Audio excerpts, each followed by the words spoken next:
Molly Weasley could have been home by now, spooning jam into jars while Arthur read the Evening Prophet aloud.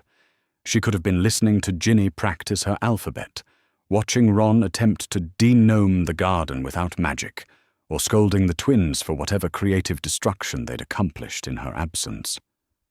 But Dumbledore had asked her to check on Arabella Figg, and when Albus Dumbledore asked, one did not refuse. The Muggle suburb of Little Whinging spread before her like a study in aggressive normalcy, every garden trimmed to the same height, every doorstep scrubbed to the same bleached perfection, every curtain twitched at precisely the same angle to discourage neighbourly curiosity. Molly's sensibilities, accustomed to the cheerful chaos of the burrow, recoiled from such sterile uniformity. How anyone could live pressed flat by such suffocating ordinariness was beyond her comprehension. She knocked at Mrs. Figg's door with the gentle rap of a neighbour bringing borrowed sugar. The woman who answered looked every inch the batty cat lady she pretended to be, grey hair escaping its pins, flour dusting her cardigan, spectacles sliding down her nose. But Molly caught the sharp assessment in those pale eyes before Arabella's face crumpled into its usual vague confusion. "Oh, Mrs. Weasley, isn't it? How lovely. Do come in, dear. Mind the cats." The sitting room smelled of tinned fish and lavender, with an underlying tang of something magical that Molly couldn't quite identify. 3 cats sprawled across various chairs, regarding her with the peculiar intelligence that marked them as more than they seemed. Mrs. Figg busied herself with the tea service, while Molly settled carefully between a tabby and an enormous ginger tom. "How are things, Arabella?" The question carried weight that had nothing to do with pleasantries. Mrs. Figg's hands stilled on the teapot. When she looked up, the vague confusion had vanished entirely, replaced by something raw and worried. "Not well, Molly. Not well at all." Her voice dropped to barely above a whisper, though they were quite alone. "It's the boy. I'm frightened for him." Molly's stomach tightened. Harry Potter, the child they were all meant to be protecting, the boy whose safety justified so much secrecy and sacrifice. She had wondered, over the years, what kind of life he was living with his Muggle relatives. Dumbledore always spoke of it as a necessary hardship, the price of powerful protection, but something in Arabella's tone suggested hardship might be too gentle a word. "Tell me," Molly said simply. "The letters started coming 3 days ago. Hogwarts letters, though the Dursleys don't know what they are. Vernon's been burning them in the fireplace, screaming about freaks and abnormality." Mrs. Figg's teacup rattled against its saucer. "But they keep coming. Dozens of them. Inside eggs, down the chimney, through the mail slot. Vernon's getting more frantic by the hour." Molly had seen Vernon Dursley once, years ago, when she'd accompanied Arthur on some ministry business near Privet Drive. A mountain of a man with a neck like a tree trunk and eyes that gleamed with petty malice. She remembered thinking he looked like the sort of person who enjoyed making smaller creatures suffer. And Harry? Locked in his cupboard, has been since yesterday morning. Vernon dragged him there by his arm. I could hear the boy cry out from here. They've been feeding him bread crusts through the slot, like he's some sort of animal. Mrs. Figg's voice cracked. "Molly, I've watched that child for 10 years. I've seen him grow thinner when he should grow taller, seen bruises that never got proper explanation, seen him flinch when adults raise their voices. But this is different. This is worse." The teacup slipped from Molly's nerveless fingers, crashing against the coffee table and spattering hot liquid across the lace cloth. She stared at the spreading stain without seeing it. 10 years. A decade of watching a child suffer and doing nothing. Why hasn't Dumbledore sees what he chooses to see, Mrs. Figg said bitterly. "The blood protection is holding. The boy is alive. That's all that matters to him. The rest is acceptable sacrifice." Molly's hands curled into fists in her lap. Acceptable sacrifice. As though Harry Potter were nothing more than a chess piece to be moved around the board, his pain a reasonable cost for strategic advantage. As though he weren't a child who needed love and safety and someone to tuck him in at night. "I should go," she said abruptly, rising from her chair. "Thank you for the tea, Arabella. And for telling me." Mrs. Figg caught her arm as she passed. "Molly, whatever you're thinking of doing—" "I'm not thinking of doing anything," Molly lied smoothly. "I'm simply going home to my family." But as she stepped back onto Privet Drive, her resolve crystallized like sugar in a hot pan. She would walk past number 4, just to satisfy herself that things weren't as bad as Arabella suggested. One quick look, and then home to the burrow and her own children, safe and loved and fed. The sound reached her before the sight did. Vernon Dursley's voice raised in furious panic, words tumbling over each other in his haste to express his outrage. "Abnormal! Freakish! Won't have it in my house!" Molly quickened her pace, drawn by an instinct she didn't yet understand. She rounded the corner just as Vernon Dursley emerged from his house, dragging behind him a figure so thin and small she almost mistook it for a child half its age. But the wild dark hair and the lightning bolt scar visible beneath it marked him unmistakably as Harry Potter. Molly's breath caught in her throat. The boy was skeletal, his clothes hanging loose on a frame that spoke of chronic hunger. Dark circles shadowed his eyes, and when Vernon's meaty hand tightened around his wrist, Harry made a sound that cut through Molly like a blade. Not quite a whimper, but the careful silence of something that had learned not to cry aloud. "Get in the car!" Vernon snarled, shoving Harry toward the automobile with unnecessary force. "We're leaving. Tonight. And if I hear one more word about letters or freaks or abnormality, you'll spend the rest of the summer in that cupboard." Harry stumbled, catching himself against the car door with reflexes that spoke of too much practice at absorbing blows. His face was turned toward Molly, though he clearly didn't see her, and the expression there, resigned terror, mixed with something far too old for an 11-year-old child, struck her like a physical blow. This was Harry Potter, the boy who lived, the child they were all supposed to be protecting. This was someone's baby, thin as a scarecrow and frightened as a beaten animal. Molly didn't remember making the decision. One moment she was standing frozen on the pavement, and the next she was striding forward with the purposeful energy of a woman who had raised 6 children and would not suffer to see any child treated thus.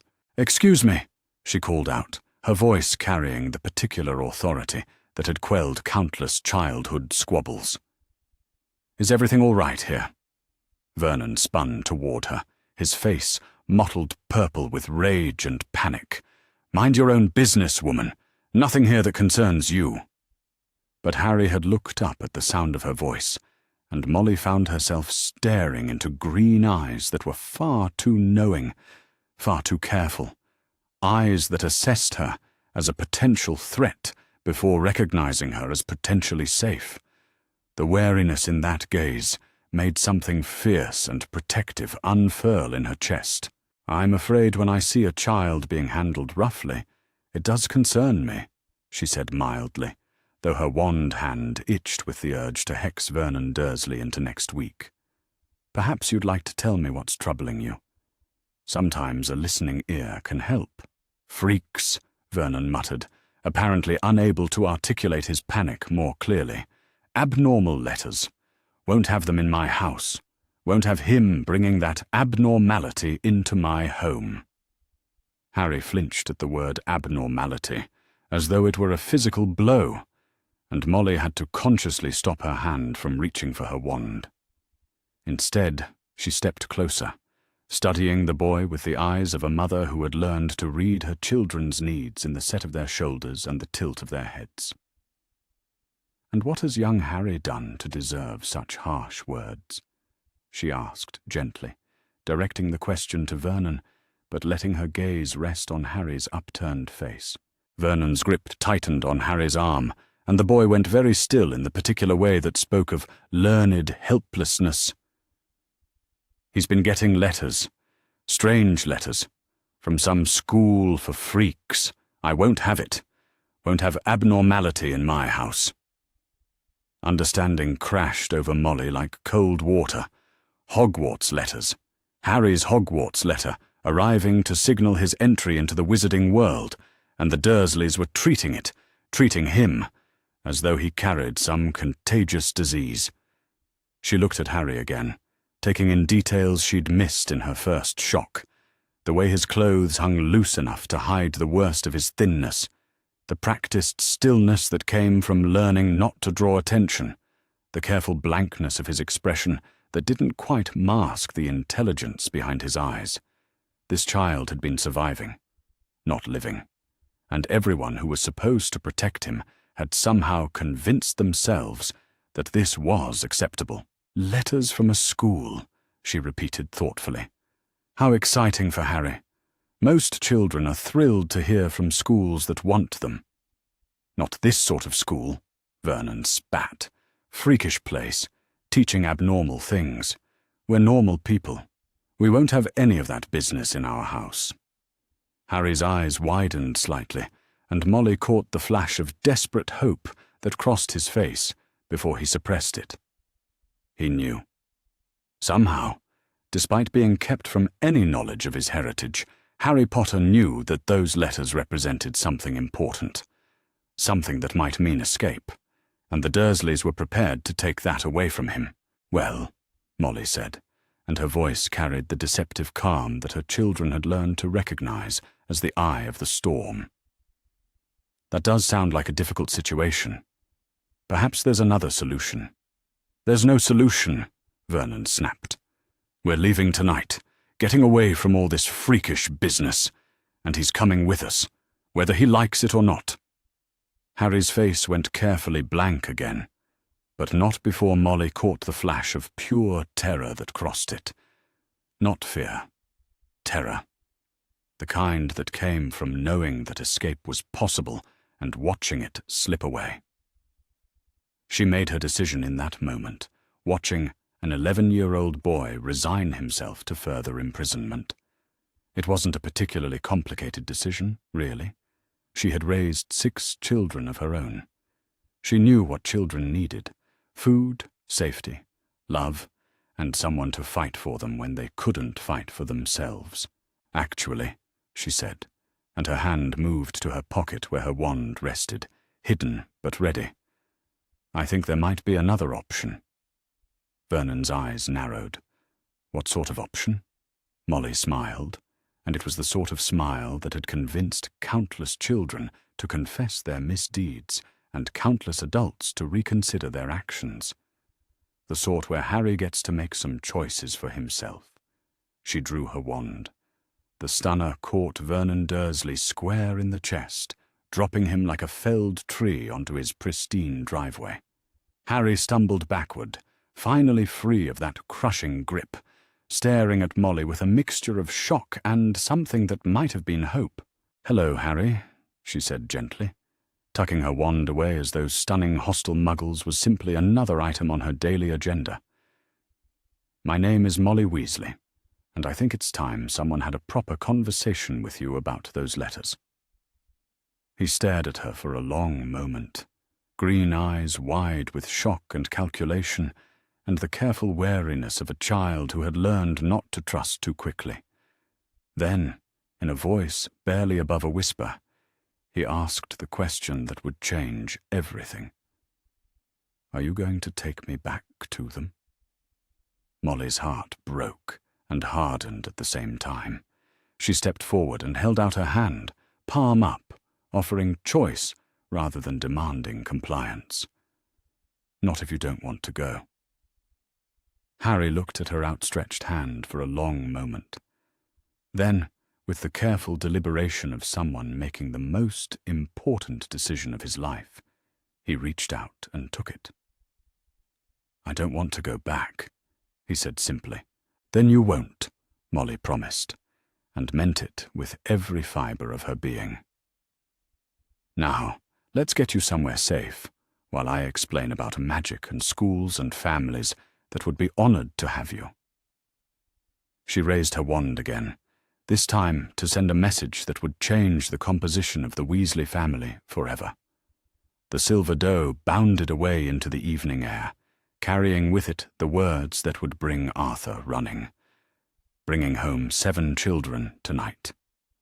The silver doe dissolved into nothingness, just as Arthur apparated into the garden, still clutching his evening tea and wearing the bewildered expression of a man summoned by cryptic messages.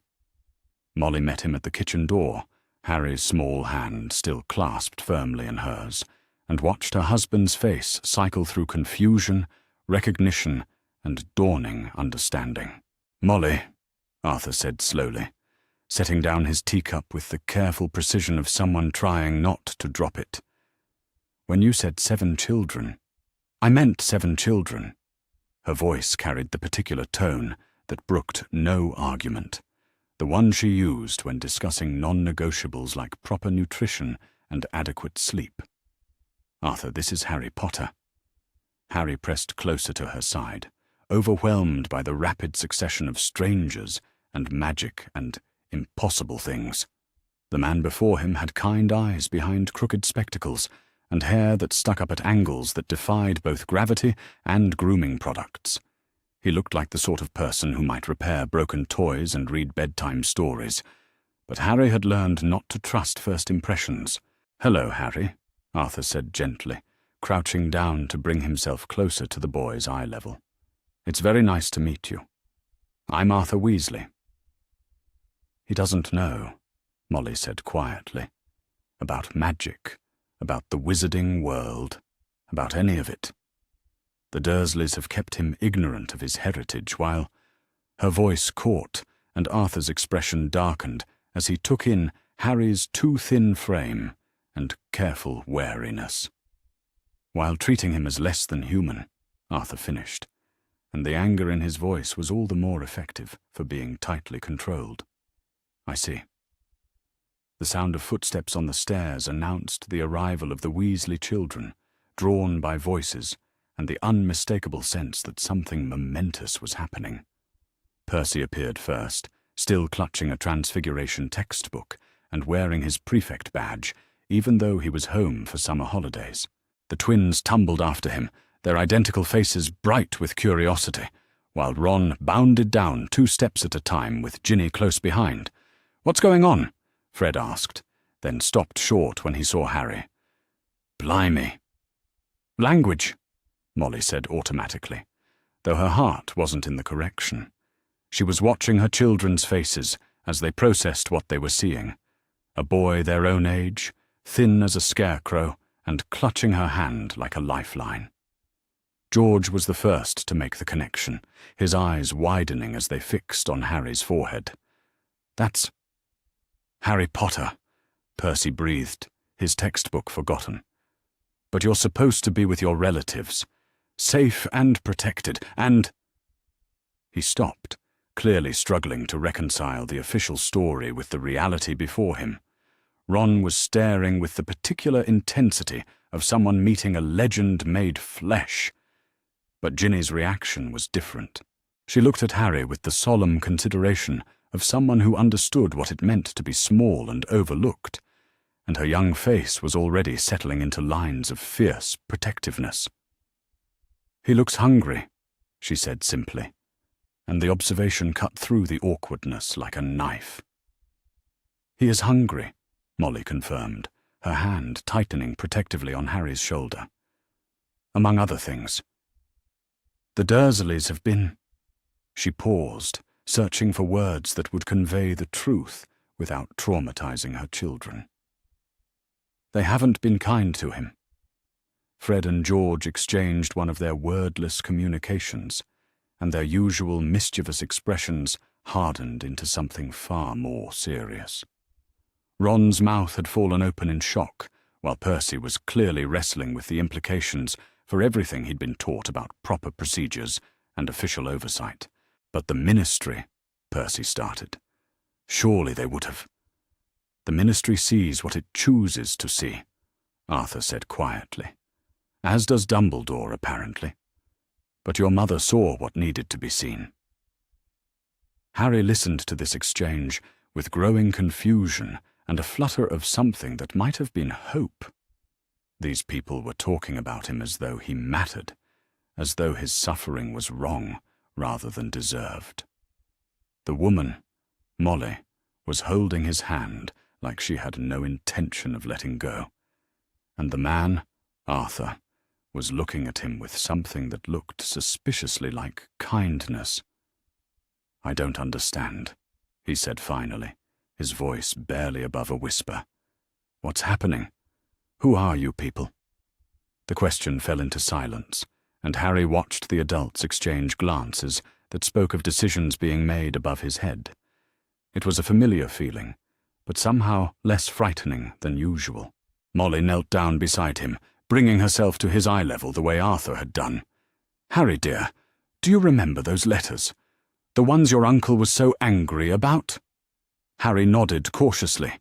Vernon's rage had been incandescent, like nothing he'd ever seen before, and that was saying something given the Dursleys' capacity for fury.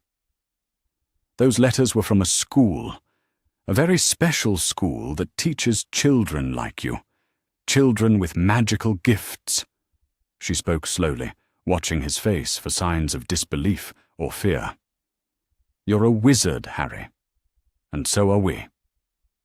The words hung in the air like soap bubbles, fragile and impossible. Harry stared at her, searching for the punchline or the cruel laughter that would reveal this as another elaborate joke at his expense. But Molly's expression was gentle and serious, and there was something in her eyes that looked like truth. "Magic isn't real," he said automatically, parroting years of Dursley doctrine. "Uncle Vernon says it's all nonsense. Freakish nonsense." "Does he now?"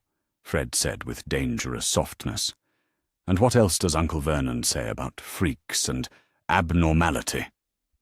Harry flinched at the words, and George's expression turned thunderous. "Apologizing for using his terminology," he added quickly. "Not apologizing for the sentiment behind it." "Magic is very real," Ron said eagerly, apparently deciding to take a direct approach. "Watch this." He pulled out his wand, a battered thing held together with tape, and pointed it at a spoon on the counter. "Wingardium Leviosa." The spoon rose into the air, hovering gently before settling back down. Harry's eyes went wide with shock and something that looked like wonder. It was the first time since meeting him that his expression had held anything other than wariness. "How did you do that?" he breathed. "Magic," Ginny said matter-of-factly. "We all have it. Even you, though no one's taught you how to use it properly." "The letters," Arthur explained gently, "were from Hogwarts School of Witchcraft and Wizardry. They want to teach you magic, Harry.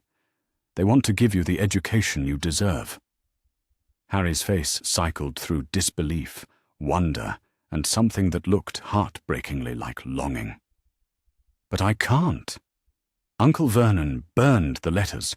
He said we were leaving tonight to get away from all the freakish business." "Uncle Vernon," Molly said with the sort of calm that preceded volcanic eruptions, "is currently unconscious on his driveway and will remain so until morning, which gives us plenty of time to collect your things and bring you somewhere safe. You want to take me with you?"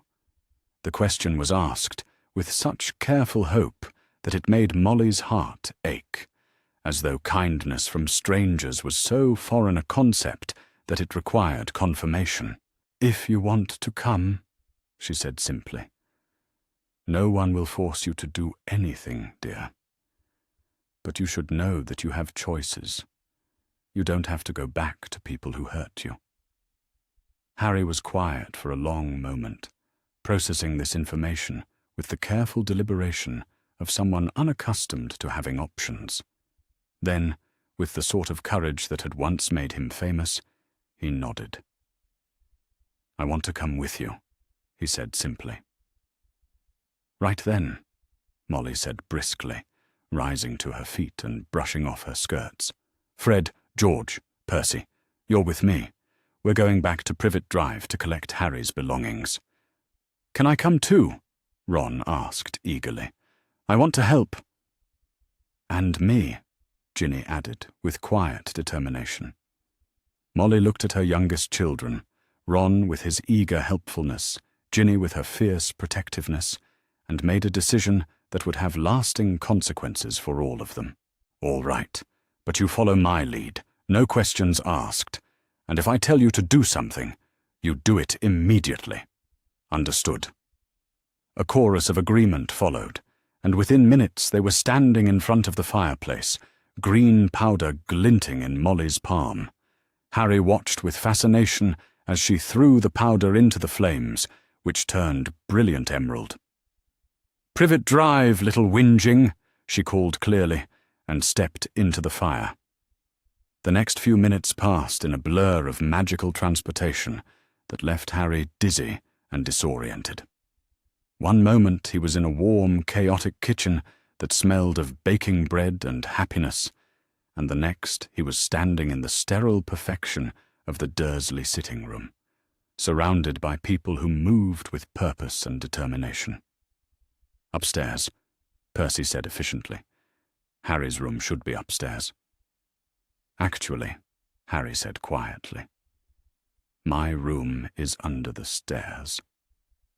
The silence that followed was deafening. Molly turned slowly to face him, her expression cycling through disbelief, horror, and incandescent rage. "Under the stairs," she repeated carefully. Harry nodded, unable to meet her eyes. "The cupboard under the stairs. That's where I sleep." Fred and George went very still in the particular way that preceded either brilliant pranks or devastating revenge. Ron's mouth had fallen open again, while Ginny's small hands curled into fists at her sides. "Show me," Molly said, her voice deadly calm. Harry led them to the cupboard door, which was secured with multiple locks on the outside. At Molly's gesture, Arthur pointed his wand at the locks, which clicked open one by one, with sharp sounds that echoed in the hallway like gunshots. The door swung open to reveal a space barely large enough for a grown person to lie down. A thin mattress occupied most of the floor, while shelves above held cleaning supplies and spare light bulbs. Hogwarts letters were scattered everywhere, some torn, some burned around the edges, all of them representing opportunities for escape that had been systematically destroyed. In one corner sat a small pile of possessions that spoke of a childhood lived in deprivation. Broken toys that had clearly been Dudley's cast-offs, a few books with pages missing, and clothes that would have been too small for Ron 2 years ago. "This is where you've been living," Molly said, and it wasn't a question. "Since I was little," Harry confirmed.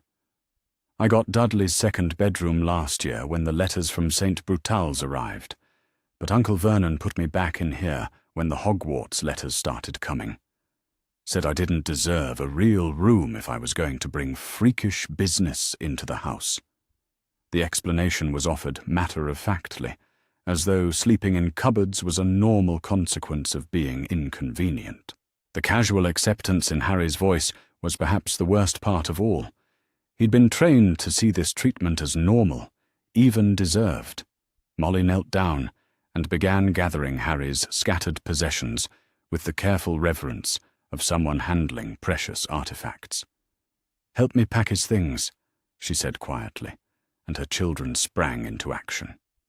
Ginny collected the broken toys with careful hands, while the twins gathered the few books.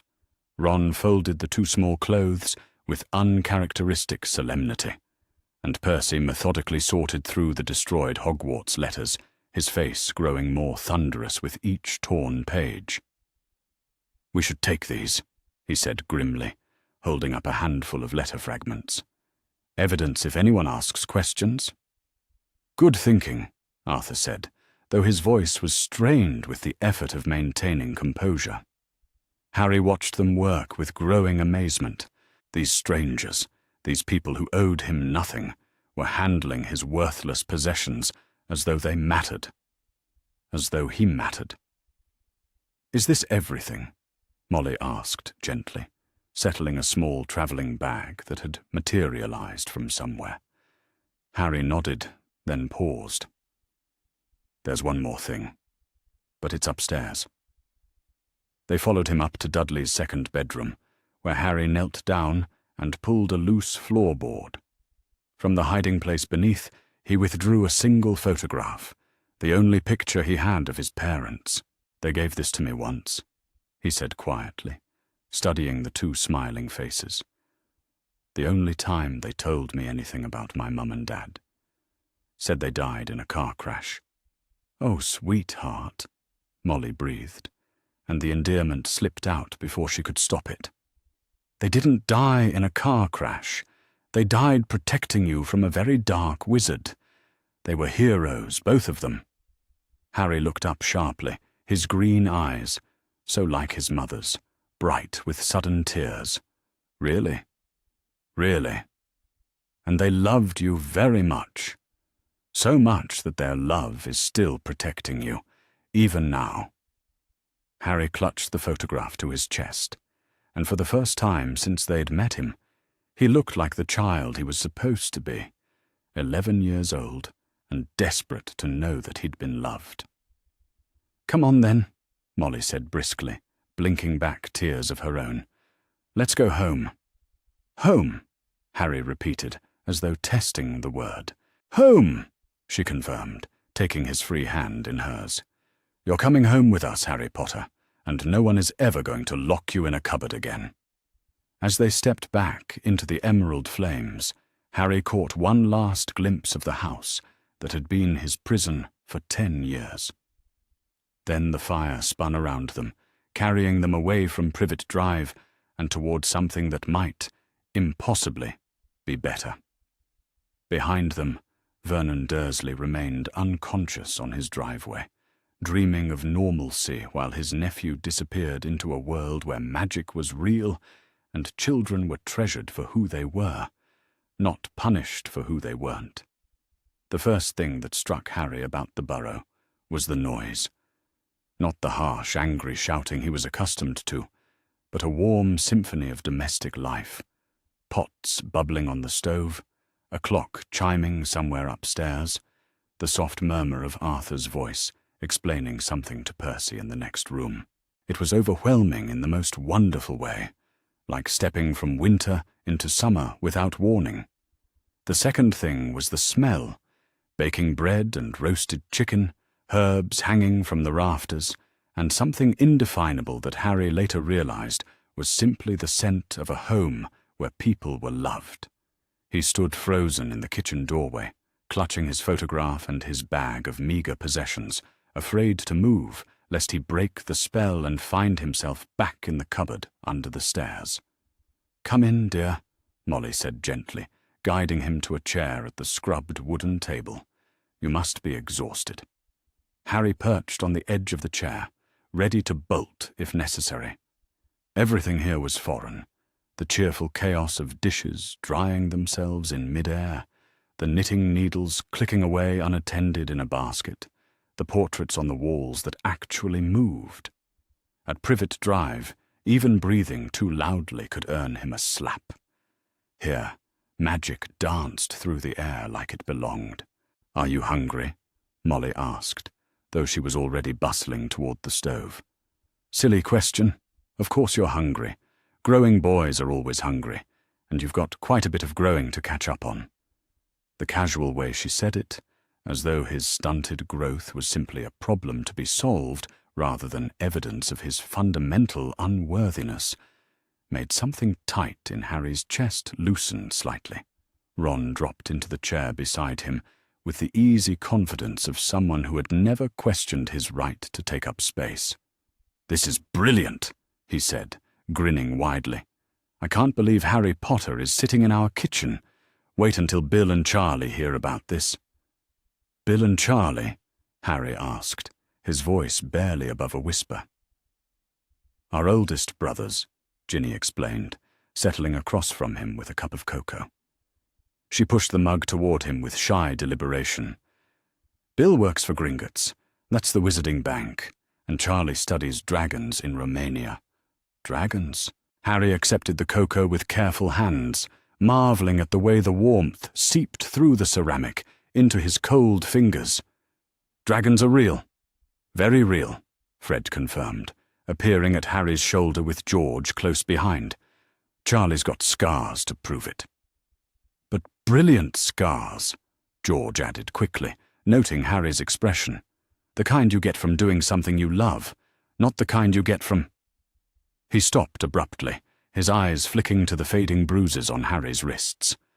An awkward silence fell, broken only by Molly's increasingly aggressive stirring of something on the stove. Percy cleared his throat from the doorway, clearly struggling with an internal debate. "Technically," he began, then stopped when Molly shot him a look that could have melted steel. "That is, officially speaking—" "Percy," Arthur said mildly, appearing behind his son. "Perhaps this isn't the moment for technicalities.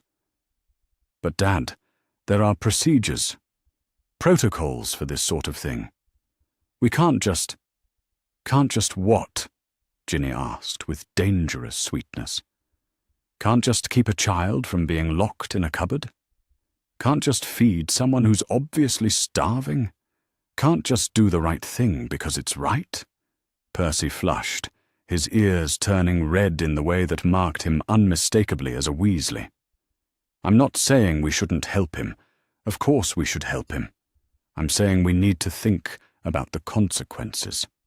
What happens when Dumbledore finds out? What happens when the Ministry gets involved?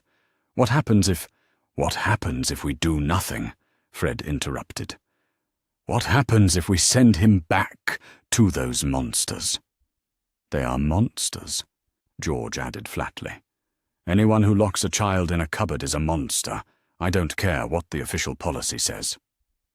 Harry listened to this exchange with growing bewilderment. They were arguing about him, not whether he deserved help, but how to give it to him most effectively. It was such a foreign concept that it took him several moments to process. "I don't want to cause trouble," he said quietly, and the entire room went still. Molly turned from the stove, her expression fierce with protective anger.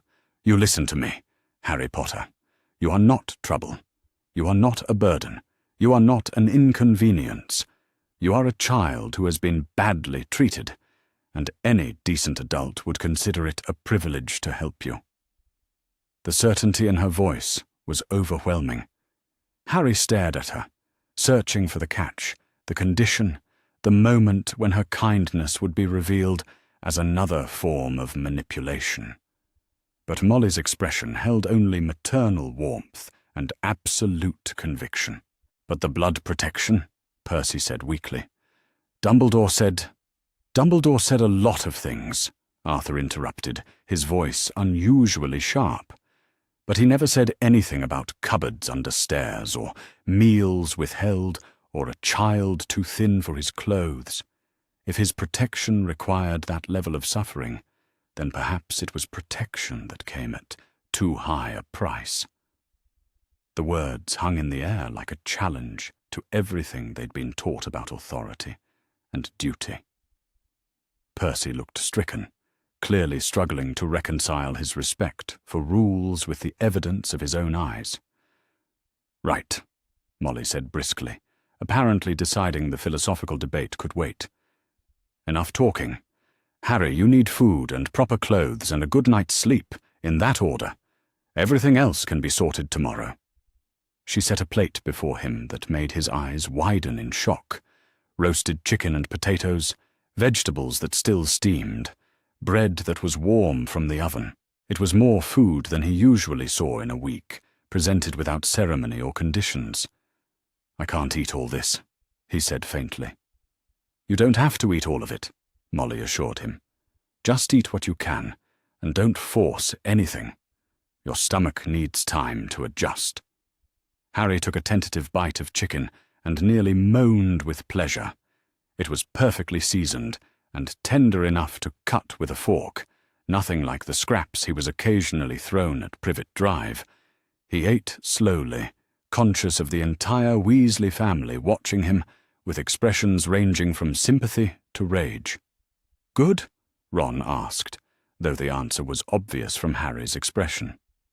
It's perfect, Harry said simply, and Molly beamed as though he'd given her the greatest compliment in the world. Ginny pushed a roll toward him. Try this. Mum makes the best bread in the county. The bread was warm and crusty on the outside, soft and sweet on the inside. Harry ate it slowly, savouring every bite while the Weasley family chatted around him. The conversation flowed easily, Ron complaining about his Chudley Cannons Quidditch team's latest defeat, the twins plotting something that made Percy look nervous, Ginny asking Arthur about his work with Muggle artifacts. It was the sort of ordinary family dinner Harry had only seen through other people's windows, and he was part of it. Not watching from outside, not serving others while going hungry himself, but actually sitting at the table as though he belonged there. What's Quidditch? He asked during a lull in conversation, and Ron's face lit up like Christmas morning. Only the best sport in the world, Ron said eagerly. It's played on broomsticks, flying broomsticks, and there are 4 balls and 7 players per team and— Slow down, Ron, Ginny laughed. You'll overwhelm him. I'm not overwhelmed, Harry said quickly, not wanting to spoil Ron's enthusiasm. It sounds brilliant. People really fly on broomsticks? Course they do, Fred said. We'll show you tomorrow if you like, though we'll have to be careful. Mum gets nervous about flying. I do not get nervous about flying, Molly protested. I get nervous about my children attempting to break their necks for entertainment. Same thing, George grinned. Harry found himself smiling, actually smiling, for what felt like the first time in years. These people were including him in their teasing and their plans, as though it was the most natural thing in the world, as though he had always been part of their family. Can I help clean up? He asked when the meal was finished, already starting to gather plates. Absolutely not, Molly said firmly, gently pushing him back into his chair. You're a guest. But I always— Harry stopped, realizing that his experience of helping at Privet Drive had been rather different from genuine offers of assistance. Always what, dear? Molly asked gently. Nothing, Harry mumbled. I'm used to cleaning up. The silence that followed was heavy with understanding. Arthur's jaw tightened, while the twins exchanged another of their wordless communications that promised unpleasant consequences for someone. Well, Molly said cheerfully, waving her wand so that the dishes began washing themselves. Here you're a member of the family, not unpaid labor. Family members get fed proper meals and sleep in real beds and have their belongings respected. The word family hit Harry like a physical blow. He stared at Molly, hardly daring to believe he'd heard correctly. Family, he repeated. Of course, dear. What else would you be? Harry couldn't answer. He'd never been part of a family, never understood what the word meant, beyond blood relation and obligation. But watching the Weasleys interact, the easy affection, the shared jokes, the way they made space for each other's quirks and needs, he was beginning to suspect that family might mean something far more wonderful than he'd ever imagined. Come on then, Molly said, apparently sensing his emotional overwhelm. Let's get you settled. You'll be sharing with Ron, if that's all right. Sharing? Harry asked. My room, Ron explained eagerly. We've got an extra bed that Charlie used when he was home. It'll be brilliant having someone to talk to at night. Harry followed them upstairs in a daze, past portraits that waved, and doorways that led to cluttered, lived-in bedrooms. Ron's room was everything the Dursley house was not. Warm and chaotic, and obviously belonging to someone who was allowed to have opinions and preferences.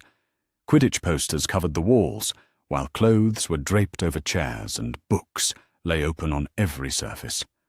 A bed had been hastily made up near the window, complete with clean sheets and a pillow that looked soft enough to sink into.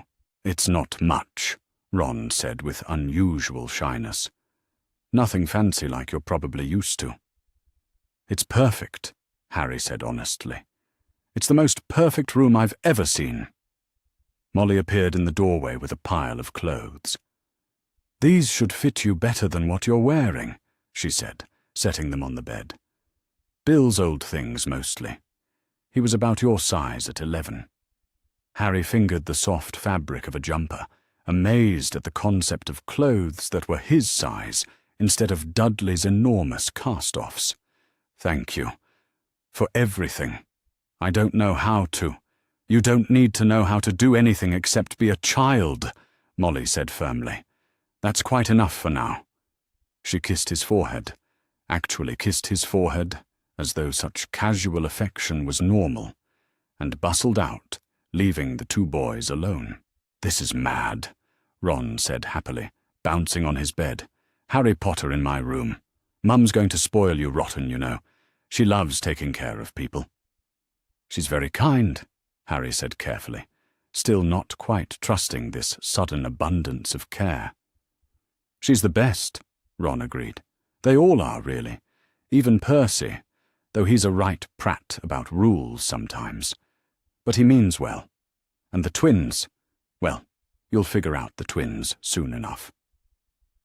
Harry changed into the borrowed clothes, marveling at the way they actually fit. When he looked in the mirror, he saw a different person. Still thin, still bearing the evidence of years of neglect, but wearing clothes that were meant for him rather than forced upon him. "Ron," he said quietly, "why are you being so nice to me? You don't even know me." Ron looked at him with genuine confusion. "Why wouldn't we be nice to you? You're Harry Potter." "But I'm not," Harry protested. "I'm not anyone special. I'm just Harry. I can't even do magic properly. I don't know anything about your world. I'm nobody." The expression that crossed Ron's face was equal parts horror and determination. "Don't ever say that again," he said fiercely. "Don't ever call yourself nobody. You're the boy who lived. You defeated you-know-who when you were just a baby. You're a legend." "But I don't remember any of that," Harry said helplessly. "I don't feel like a legend. I feel like a freak who lived in a cupboard." "Then we'll just have to remind you," Ron said simply. "Every day, if we have to. You're not a freak, Harry. You're a wizard. You're famous. And more importantly, you're our friend now. That's what matters." The simple certainty in Ron's voice was overwhelming. Harry climbed into the unfamiliar bed, his own bed with clean sheets and a soft pillow, and stared up at the ceiling. Through the thin walls he could hear Arthur and Molly talking quietly in their room. "Can't let them take him back, Arthur. You saw what they did to him. You saw how thin he is, how frightened. I know, love, I know. But there will be consequences. Dumbledore won't simply let this pass. And the Ministry, then we'll face the consequences. Together. As a family." Molly's voice was fierce with determination. "That boy has had enough consequences for things that weren't his fault. It's time someone else faced consequences for their choices." 7 children, Arthur said softly, and Harry could hear the smile in his voice. "We always said we wanted a large family." 7 children, Molly agreed. "Our 7 children." Harry closed his eyes and felt tears leak from the corners. For the first time in his life, someone was fighting for him. For the first time in his life, He mattered to people who had the power to protect him. In the bed across the room, Ron was breathing deeply, already asleep. But Harry lay awake for a long time, listening to the sounds of a house full of people who cared about each other. The grandfather clock chimed midnight, marking the end of July 27th and the beginning of July 28th, the first full day of his new life. When sleep finally claimed him, Harry Potter dreamed not of cupboards and locks and angry voices, but of warm kitchens and flying broomsticks, and a woman with kind eyes who called him family. Harry woke to sunlight streaming through actual windows and the sound of someone humming in the kitchen below. For a moment, caught between sleep and consciousness, he couldn't remember where he was. The bed was too soft, the room too warm, the sounds too cheerful. Then memory crashed back. Magic, the Weasleys, rescue, and he sat up so quickly that his head spun. Ron's bed was empty, sheets tangled as though he'd left in a hurry. The smell of breakfast cooking drifted upstairs, making Harry's stomach clench with an emotion he couldn't quite name. Hunger, yes, but something more complex. The anticipation of being fed without having to earn it first. He dressed quickly in Bill's old clothes, still marveling at fabric that was soft instead of scratchy, that fit instead of hanging loose or pulling tight. When he looked in the mirror above Ron's dresser, the boy looking back seemed like a stranger, thinner than he should be, still bearing the evidence of years of poor treatment, but wearing clothes chosen with care rather than cast off in contempt. The stairs creaked under his feet as he descended, following the voices and the incredible smells. The kitchen was already bustling with activity, Molly cooking at the stove while humming under her breath, Arthur reading what looked like a Muggle manual over his morning tea, the twins arguing about something in voices too low to understand. "Good morning, dear," Molly said, without turning around, as though she'd developed eyes in the back of her head. "Did you sleep well?" "Yes, Ma'am," Harry said automatically, then wondered if that was the right thing to say. The Dursleys had demanded formal address, but the Weasleys seemed different about everything else. "Just Molly, love. We're not formal here." She turned to study him with the assessing eye of a mother checking her children's health. "You look better already. A good night's sleep works wonders." Percy was seated at the table with a pile of official-looking documents, his prefect badge polished to a shine, even though he was home for the summer. He looked up as Harry entered, his expression conflicted. "Harry," he said carefully, "I've been thinking about yesterday, about the letters that upset your relatives so much. Do you still have any of them?" Harry shook his head, settling into the chair that seemed to have been designated as his. "Uncle Vernon burned most of them. The ones that weren't burned got torn up when he put me back in the cupboard." The casual mention of his imprisonment made Molly's stirring grow more aggressive, while Fred and George exchanged another of their ominous looks. "But Percy saved some pieces," Ginny said helpfully, appearing with a handful of torn parchment. He thought they might be important. Percy cleared his throat and began arranging the fragments like puzzle pieces. "If I'm right, this should be your Hogwarts letter, your official invitation to attend Hogwarts School of Witchcraft and Wizardry." The word sent a thrill through Harry that he didn't fully understand. There was something magical about the idea of a school that wanted him, that had sent him letters even when his relatives tried to prevent it. "Can you read it?" he asked quietly. Percy nodded and began to piece together what he could recover. "Dear Mr. Potter," he read, his voice taking on the formal cadence of official correspondence. "We are pleased to inform you that you have been accepted at Hogwarts School of Witchcraft and Wizardry." The words hung in the air like a promise. Harry stared at the torn fragments, hardly able to believe that someone, somewhere, had wanted him enough to write a letter specifically for him. "Accepted," he repeated softly. "They want me?" Of course they want you, Ron said, bouncing into the kitchen with his characteristic enthusiasm. You're Harry Potter. Every magical child in Britain knows your name. But why? Harry asked, genuine confusion in his voice. I don't know how to do magic. I don't know anything about your world. Why would anyone know my name? The silence that followed was heavy, with the weight of a truth too large for casual conversation. Arthur set down his manual and regarded Harry with gentle seriousness. What do you know about how your parents died? He asked carefully.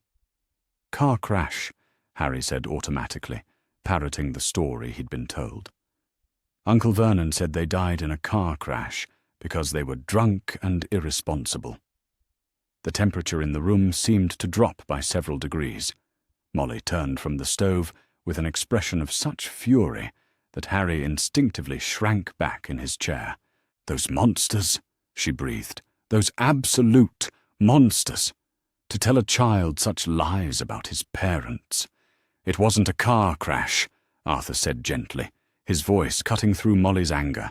Harry, your parents died protecting you from the most dangerous dark wizard in recent history, a man named Voldemort.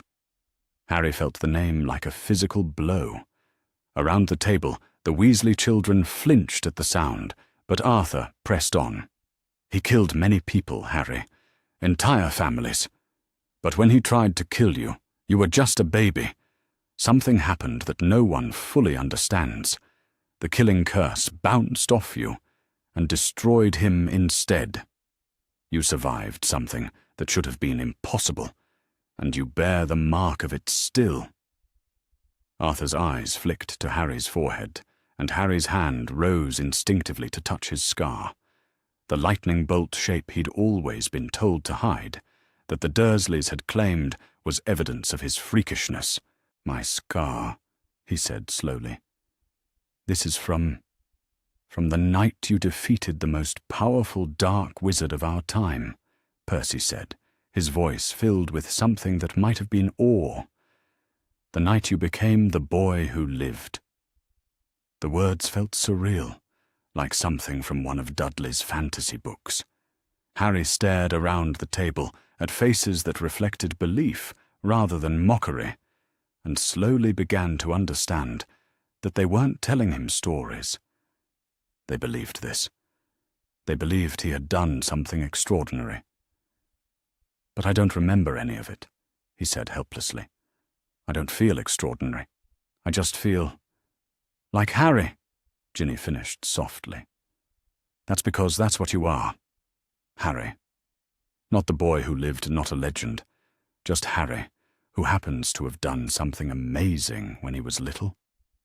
The simple statement was somehow more comforting than all the talk of fame and heroics. Harry looked at her with gratitude, then turned back to Arthur. What happened after? After Voldemort was gone? You were placed with your mother's sister, Arthur said carefully. The only family you had left. Dumbledore believed you would be safest there, protected by your mother's sacrifice, and her blood running through your aunt's veins.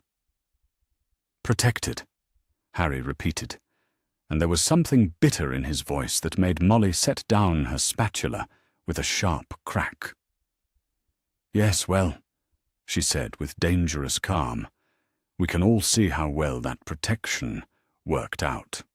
Meanwhile, across Little Whinging, Albus Dumbledore stood in the abandoned sitting room of number 4, Privet Drive, and tried to understand what he was seeing. The house was empty, not just unoccupied, but stripped of its inhabitants with obvious haste. Drawers hung open, clothes scattered across surfaces, and the unmistakable signs of panicked departure.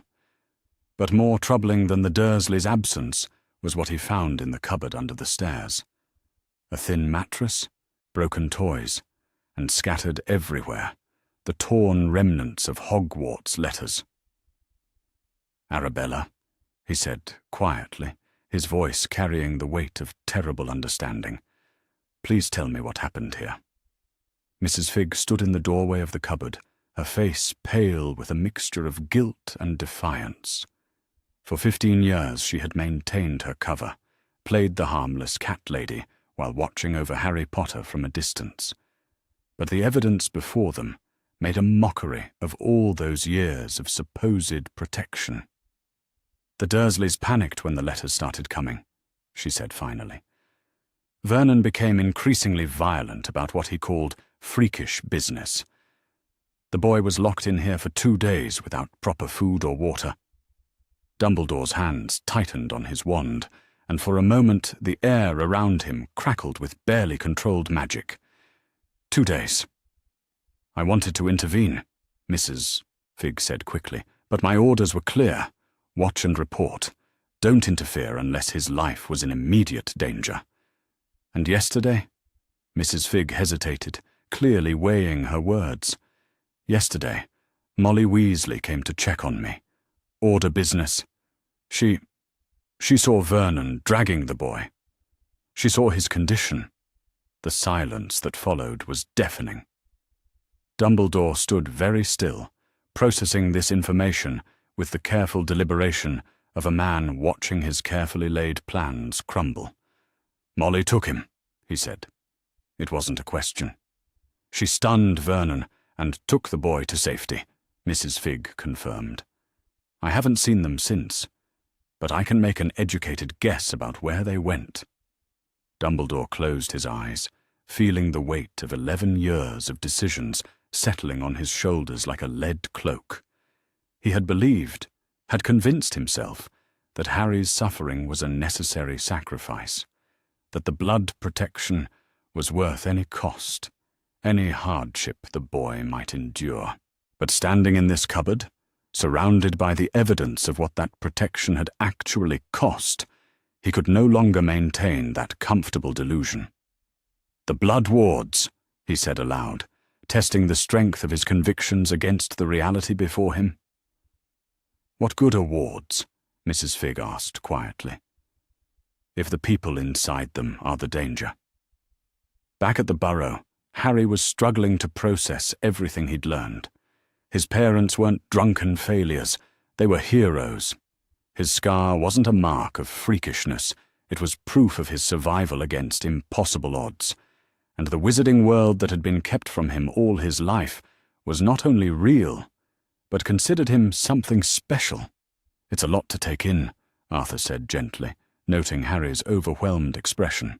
"I just don't understand why no one ever told me," Harry said quietly.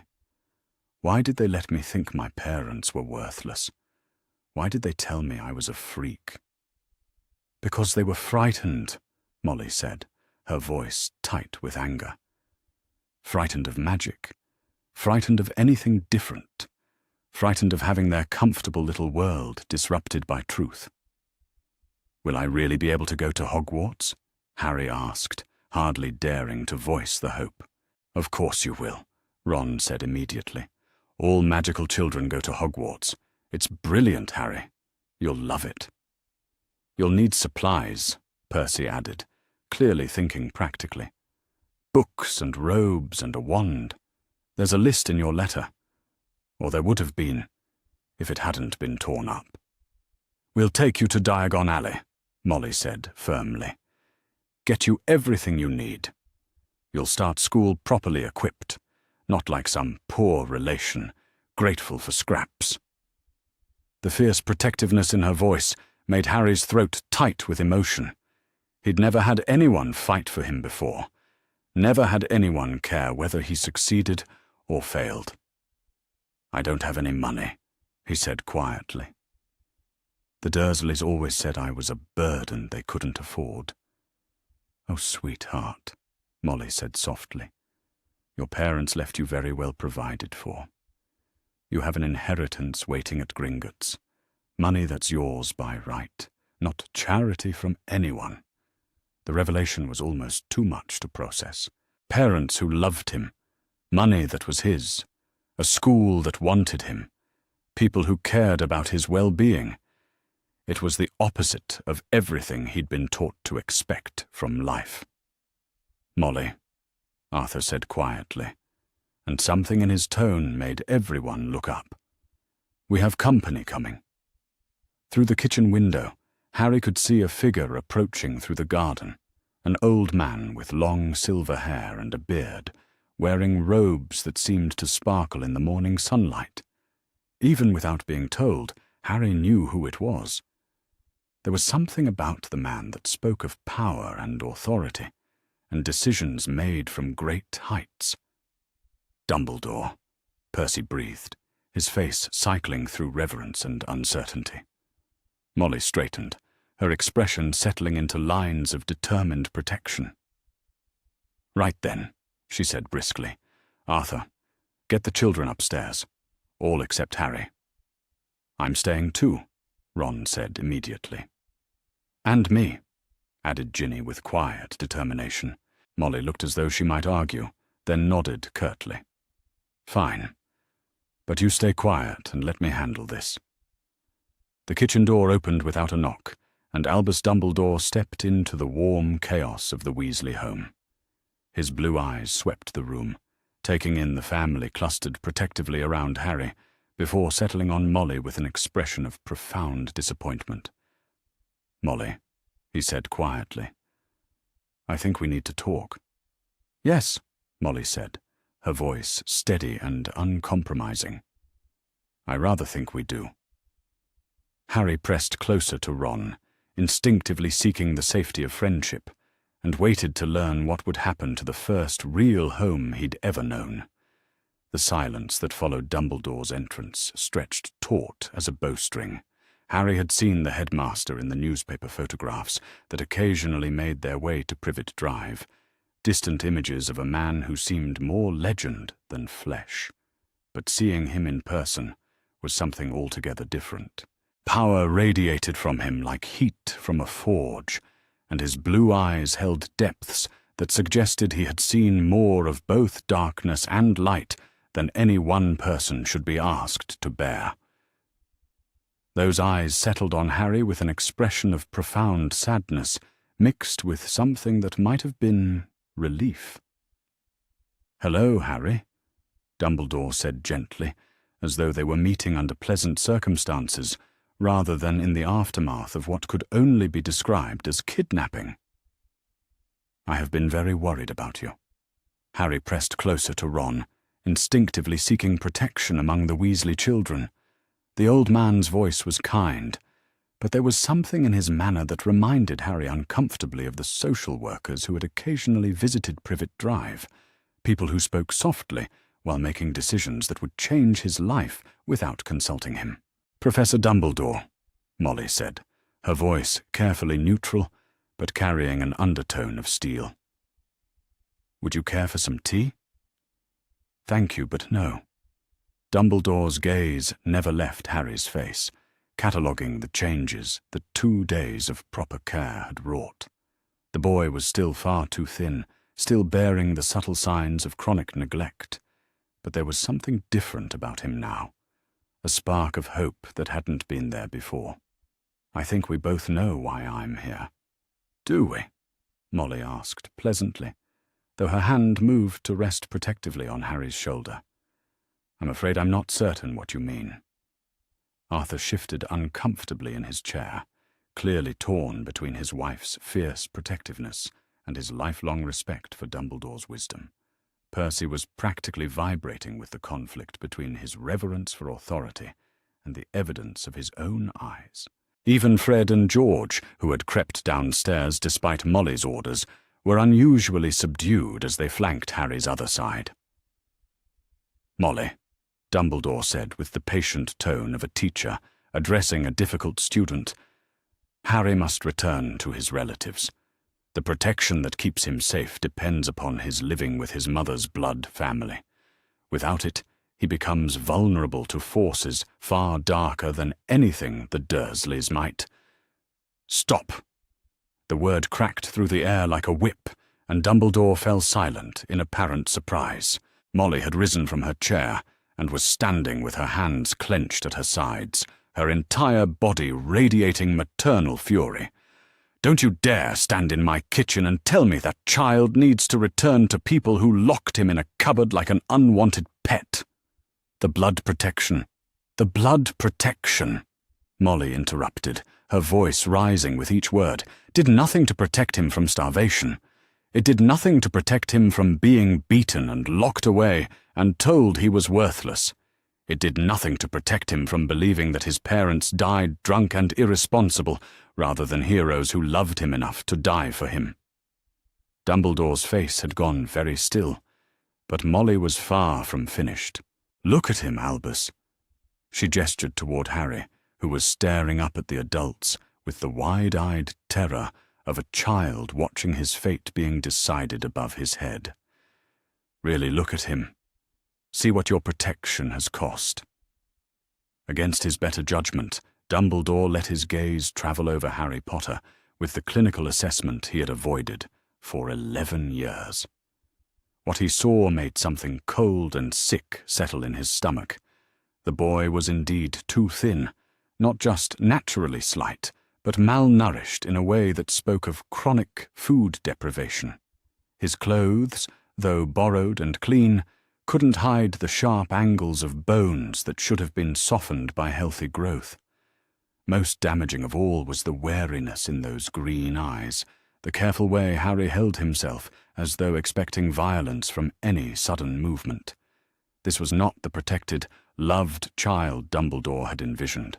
This was a survivor of systematic abuse, and the knowledge of it settled on his shoulders like a physical weight. "Nevertheless," he said quietly, though his voice lacked its earlier conviction, "the magical protection." "What protection?" Harry spoke for the first time, his voice barely above a whisper, but cutting through the adult argument like a blade. "What protection was there when Uncle Vernon locked me in the cupboard for days without food? What protection was there when Aunt Petunia told me I was a freak who should be grateful they didn't leave me on a doorstep to die?" The raw pain in the boy's voice silenced even Dumbledore. Harry was trembling now, not with fear, but with the sort of anger that came from having one's pain dismissed as acceptable collateral damage. "I lived in a cupboard," Harry continued, his voice growing stronger with each word. "A cupboard under the stairs, with spiders and cleaning supplies, and I was grateful for it, because sometimes Uncle Vernon would lock me in there and forget to let me out for meals. I wore clothes that were too big and broken and cast off, and I was grateful because at least they covered me.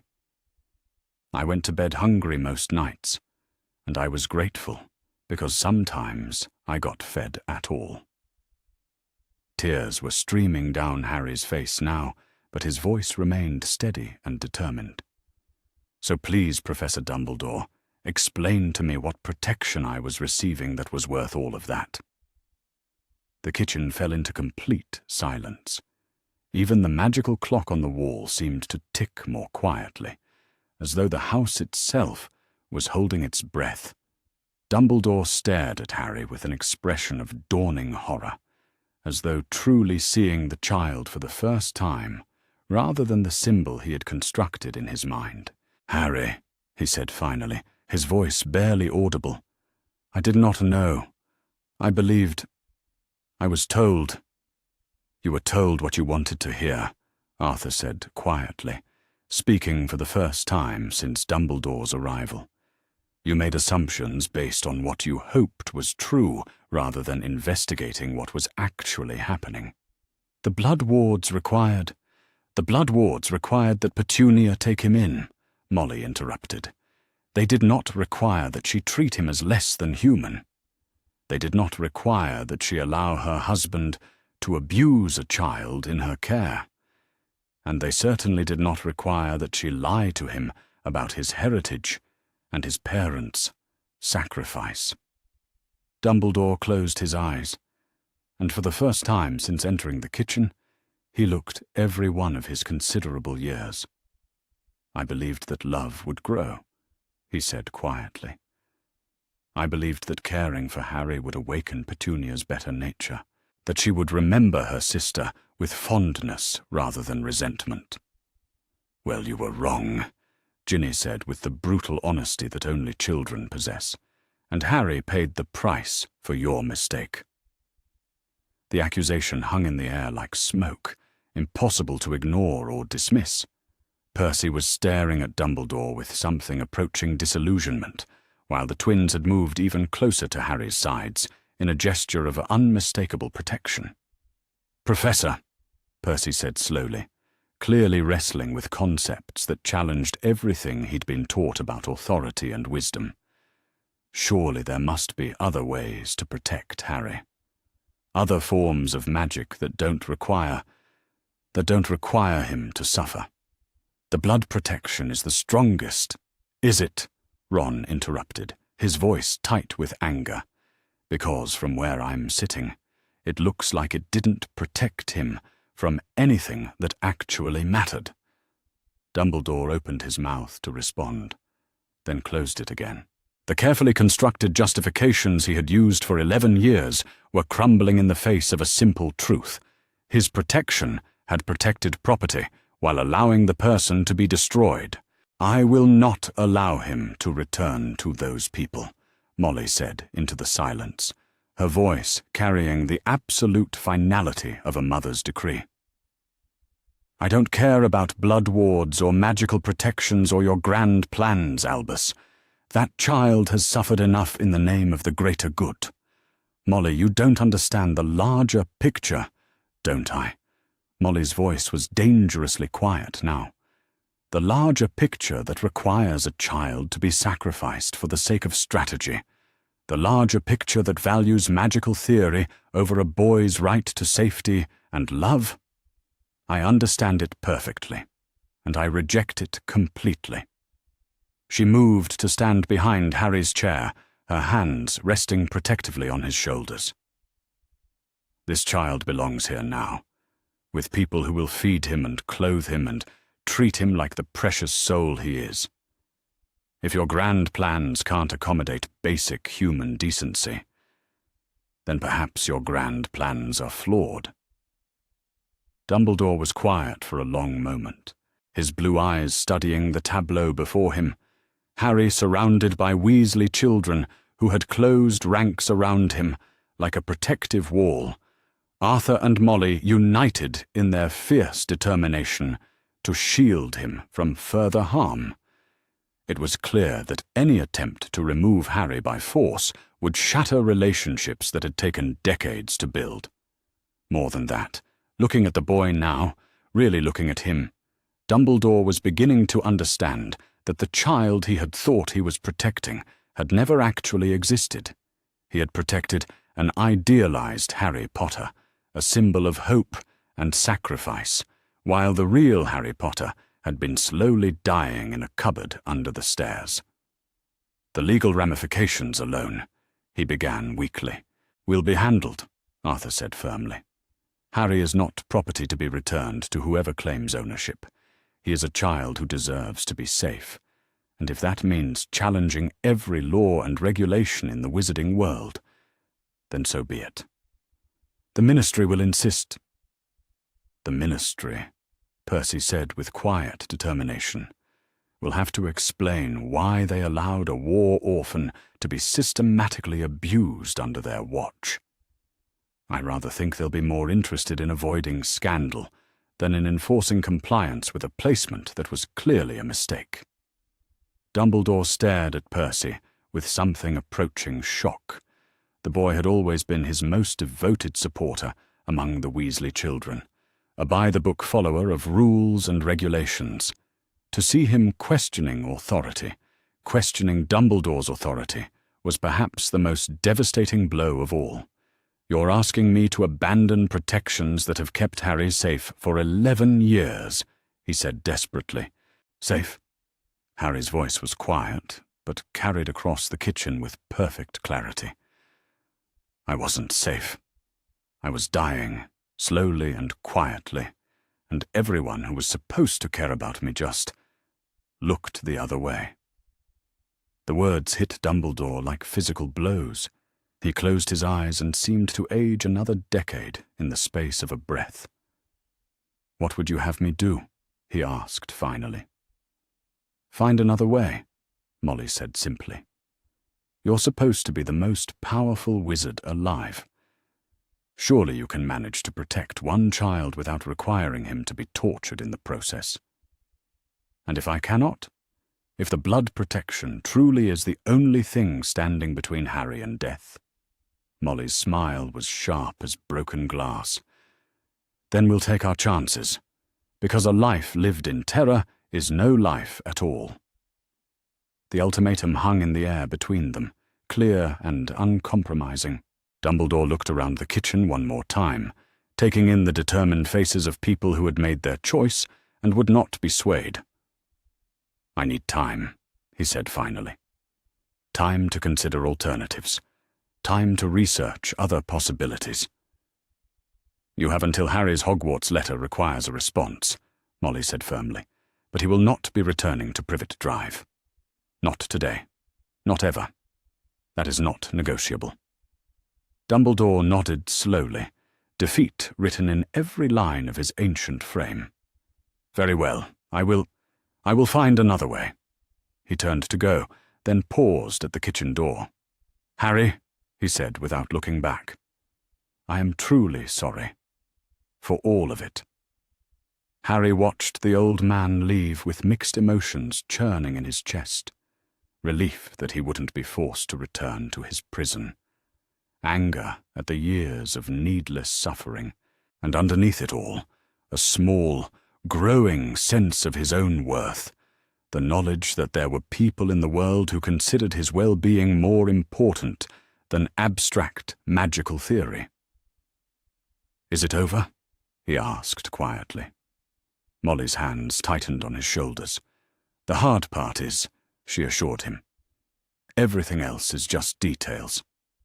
Harry leaned back into her touch and allowed himself, for the first time in his life, to believe that he might actually be safe. Word travelled fast in the wizarding world, especially when it concerned Harry Potter. By midday, the Burrow's fireplace had been crackling green with visitors, each arrival bringing fresh perspectives on what the Daily Prophet was already calling the Potter custody crisis. The first to arrive was Professor McGonagall, her normally immaculate robes slightly askew from hasty travel. She stepped through the flames with the controlled urgency of someone who had been pacing for hours while deciding whether duty required her presence. One look at Harry, safe, clean, properly fed for perhaps the first time in his life, answered her question definitively. Molly, she said without preamble. I came as soon as I heard. Is it true about the conditions? Molly nodded grimly, gesturing toward the kitchen table where Harry was helping Ron with a chess game, their heads bent together in easy companionship. Worse than we could have imagined, Minerva. Locked in a cupboard, systematic starvation, emotional abuse that convinced him his parents were drunken failures rather than heroes. McGonagall's lips thinned to a line barely visible, and her Scottish accent became more pronounced with anger. A cupboard.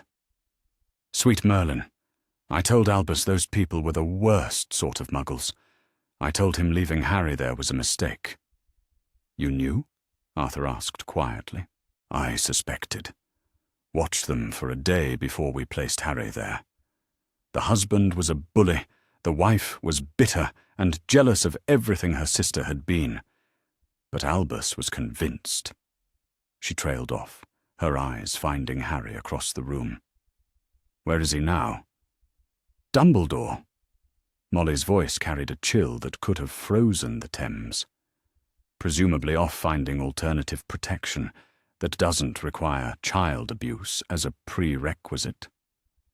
McGonagall settled into a chair with the careful movements of someone whose joints protested sudden activity. The Ministry knows, of course. Cornelius was nearly apoplectic when word reached him. Not about Harry's treatment, mind you, about the political implications of questioning Dumbledore's judgment publicly. Politics, Arthur said with disgust. Everything comes down to politics. More than you might think. McGonagall confirmed grimly. There are factions within the Ministry who have been waiting for an opportunity to undermine Dumbledore's influence. They see this as their chance. Harry looked up from the chess game, clearly catching enough of the conversation to understand that he had somehow become the center of a much larger conflict. The weight of it settled on his thin shoulders like a cloak that was far too heavy. "Professor McGonagall," he said hesitantly, "I'm sorry if my being here is causing trouble for everyone." The professor's stern expression softened immediately, and she spoke with the gentle firmness that had comforted generations of homesick students. "Harry, dear boy, you have nothing to apologize for. If there is trouble, it is because adults have failed in their duty to protect a child. You bear no responsibility for their failures." Before Harry could respond, the fireplace flared green again, disgorging a harried-looking wizard in official ministry robes. Cornelius Fudge stepped through the flames with the nervous energy of a man who had been thrust into a situation far above his capabilities. "Ah, Mrs. Weasley," he said, with forced joviality that didn't reach his eyes. "I hope you don't mind the intrusion, but there are some questions that need answering regarding the situation with young Mr. Potter." Percy straightened in his chair, his extensive knowledge of ministry procedure suddenly invaluable. "Minister Fudge," he said with careful politeness, "if you are here in an official capacity, shouldn't there be paperwork, proper documentation of the investigation?" Fudge's smile became more strained. "Well, yes, of course, but given the sensitive nature of child welfare?" Molly interrupted sweetly. "How refreshing to see the ministry taking such swift action. I assume you'll be conducting a full investigation into how Harry's treatment went unnoticed for 11 years? The minister's face went through several interesting color changes as he realized he was walking through a political minefield.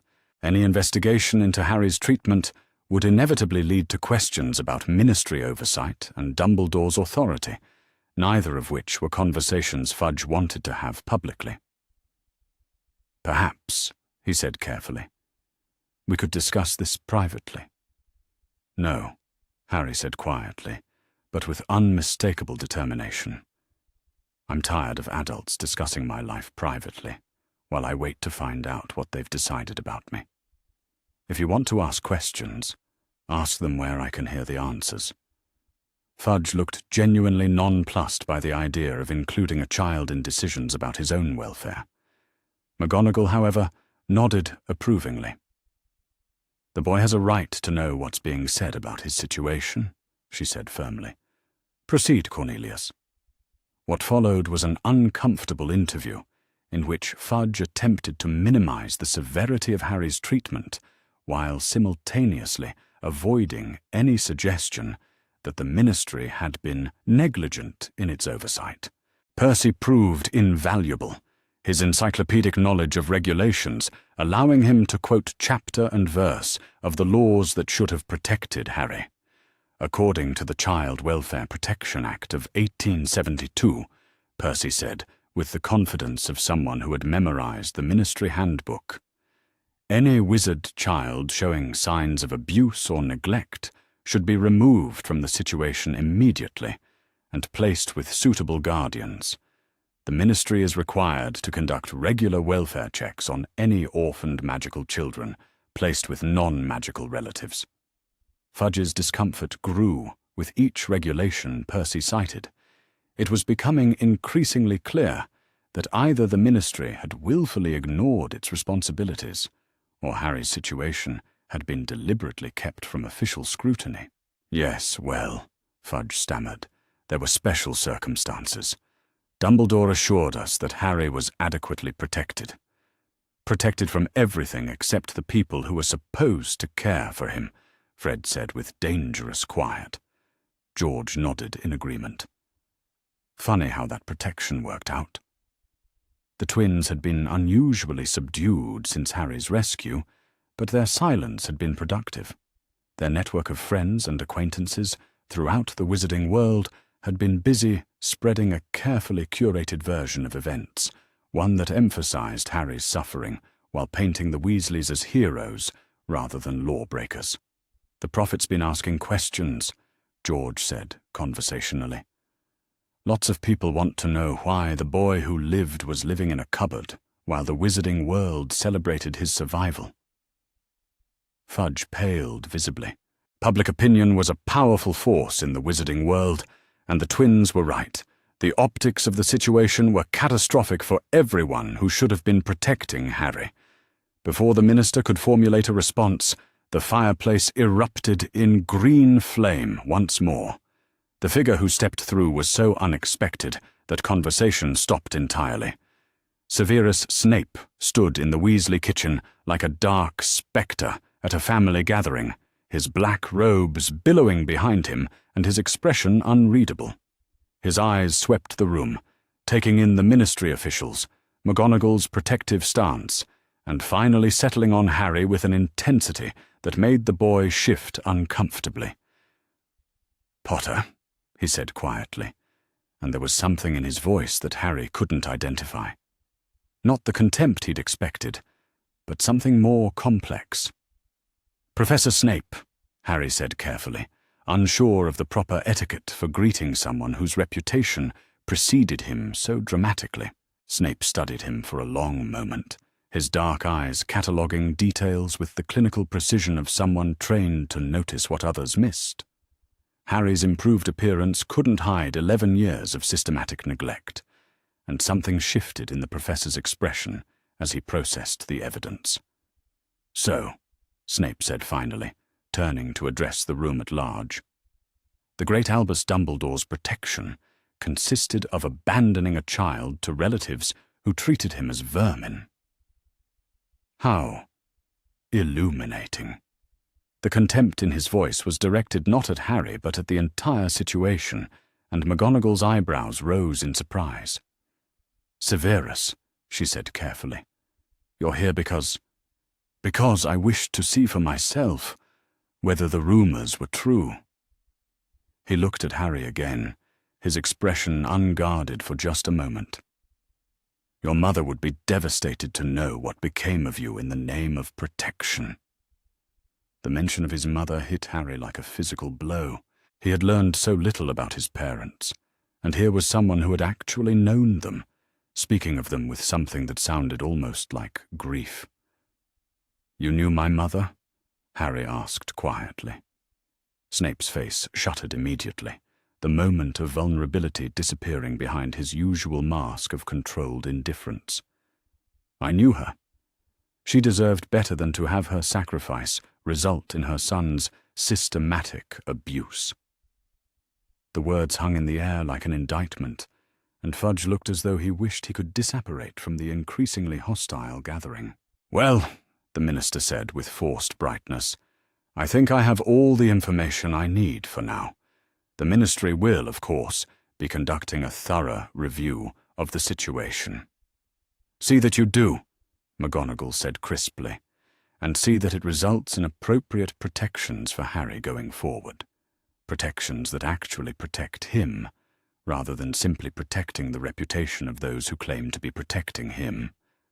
After Fudge's hasty departure, the kitchen fell into contemplative silence. Harry found himself at the center of attention from two professors who had just witnessed a political catastrophe in the making. "This isn't over," McGonagall said finally. "Fudge will try to minimize the damage, but the story is already spreading. People are asking uncomfortable questions."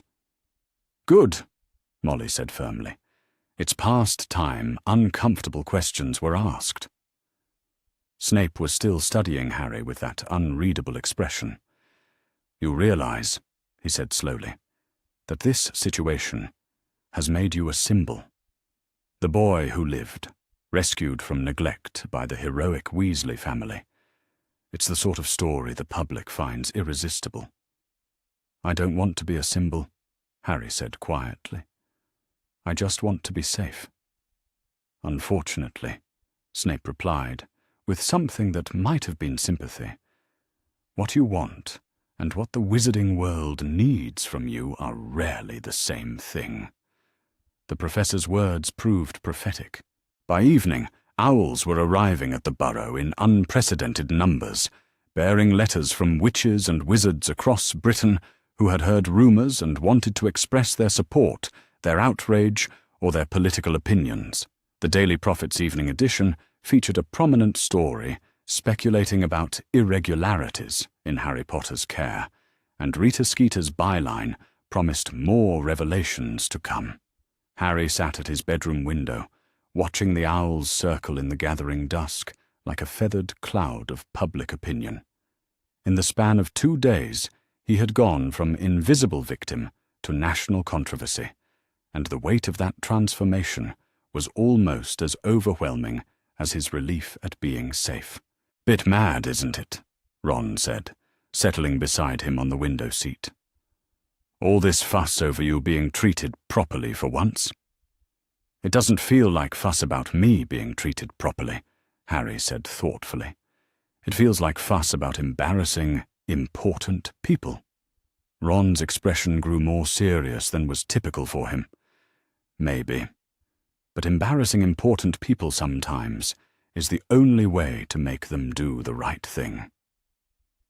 Through the window, they could see more owls arriving, more letters that would need to be answered, more evidence that Harry Potter's private rescue had become a very public reckoning. And in the kitchen below, they could hear Molly's voice, fierce with protective determination, as she planned for whatever battles lay ahead. For the first time in his life, Harry Potter was safe. But as he was learning, being safe and being left alone were very different things. The wizarding world had noticed him now, not as a symbol or a legend, but as a real child who had been failed by the system meant to protect him. What they chose to do with that knowledge would determine not just his future, but the future of how the wizarding world treated its most vulnerable children. The battle for Harry Potter was just beginning, but this time he wouldn't be fighting it alone. The Ministry hearing chamber felt cavernous and cold despite the summer heat outside. Ancient magic hummed through the stone walls, and the high ceiling seemed designed to make those standing before the Wizengamot feel appropriately insignificant. Harry sat in the front row of the gallery, flanked by Ron and Ginny, trying not to fidget with the formal robes Molly had insisted he wear for the proceedings. "The Department for Regulation and Control of Magical Creatures recognizes that this is an unusual case," announced Chief Warlock Bartemius Crouch Sr. from his elevated platform, his voice echoing in the vast chamber. "However, given the serious allegations regarding the care of Mr. Harry Potter, a full inquiry has been deemed necessary." Harry's stomach churned at being discussed like a case file rather than a person, but he forced himself to sit still and listen. This hearing would determine his future, whether he could remain with the Weasleys or be forced to return to Privet Drive. The stakes couldn't be higher. 50 members of the Wizengamot sat in their plum-coloured robes, their faces ranging from sympathetic to sceptical to openly political. Harry recognized some of them from the newspaper photographs that occasionally made their way to Muggle News. Important people who made important decisions about people they'd never met. "Mrs. Molly Weasley," Crouch called. "Please step forward to give your testimony." Molly rose from the defendant's bench with the dignified bearing of someone who had spent the past 3 days preparing for this moment. She had consulted with Arthur about legal precedents, drilled herself on the specific details of what she'd witnessed, and steeled herself to speak truths that would make the entire room uncomfortable. "Mrs. Weasley," Crouch continued, "you stand accused of interfering with an official placement sanctioned by Chief Warlock Dumbledore, assault of a Muggle citizen, and unlawful removal of a minor from his legal guardians. How do you answer these charges?" "Guilty of protecting a child from abuse," Molly said clearly, her voice carrying to every corner of the chamber. "Guilty of doing what any decent person should have done years ago. guilty of placing a child's welfare above political convenience. Murmurs rippled through the gallery, and Crouch's expression tightened. Mrs. Weasley, please restrict your answers to the specific charges. Very well. I stunned Vernon Dursley, because he was dragging an 11-year-old boy who showed clear signs of systematic abuse and starvation. I removed Harry Potter from a household where he was kept in a cupboard under the stairs and fed scraps like an unwanted pet. I refused to apologize for either action. The silence that followed was deafening. Several Wizengamot members shifted uncomfortably, while others leaned forward with increased interest. Could you describe the conditions you observed? Asked Madam Bones, her voice gentler than Crouch's official tone. Molly's testimony was methodical and devastating. She described Harry's emaciated state, the terror in his eyes when Vernon grabbed him, the casual cruelty with which the Dursleys discussed his abnormality. She spoke of the destroyed Hogwarts letters, the cupboard bedroom, and the systematic emotional abuse that had convinced Harry he was worthless. In my professional opinion, Molly concluded, Harry Potter was not being cared for by his relatives. He was being slowly destroyed by them. When she finished, the chamber was silent, except for the scratch of quills on parchment, as court reporters documented every word. Harry felt tears prick his eyes, not from sadness, but from the strange relief of having someone powerful and credible validate his experience. Mr. Potter, Crouch said after a moment, you will now be called upon to give your own testimony. Harry's legs felt unsteady as he approached the witness stand. 50 pairs of eyes followed his movement, and he was acutely aware of how small he appeared in the vast chamber. But when he reached the designated spot and turned to face the Wizengamot, he found his voice. I lived in the cupboard under the stairs from the time I was small until last year, when they gave me Dudley's second bedroom, because they were worried about the Hogwarts letters, he began, his voice growing stronger with each word. I was fed when they remembered, which wasn't often.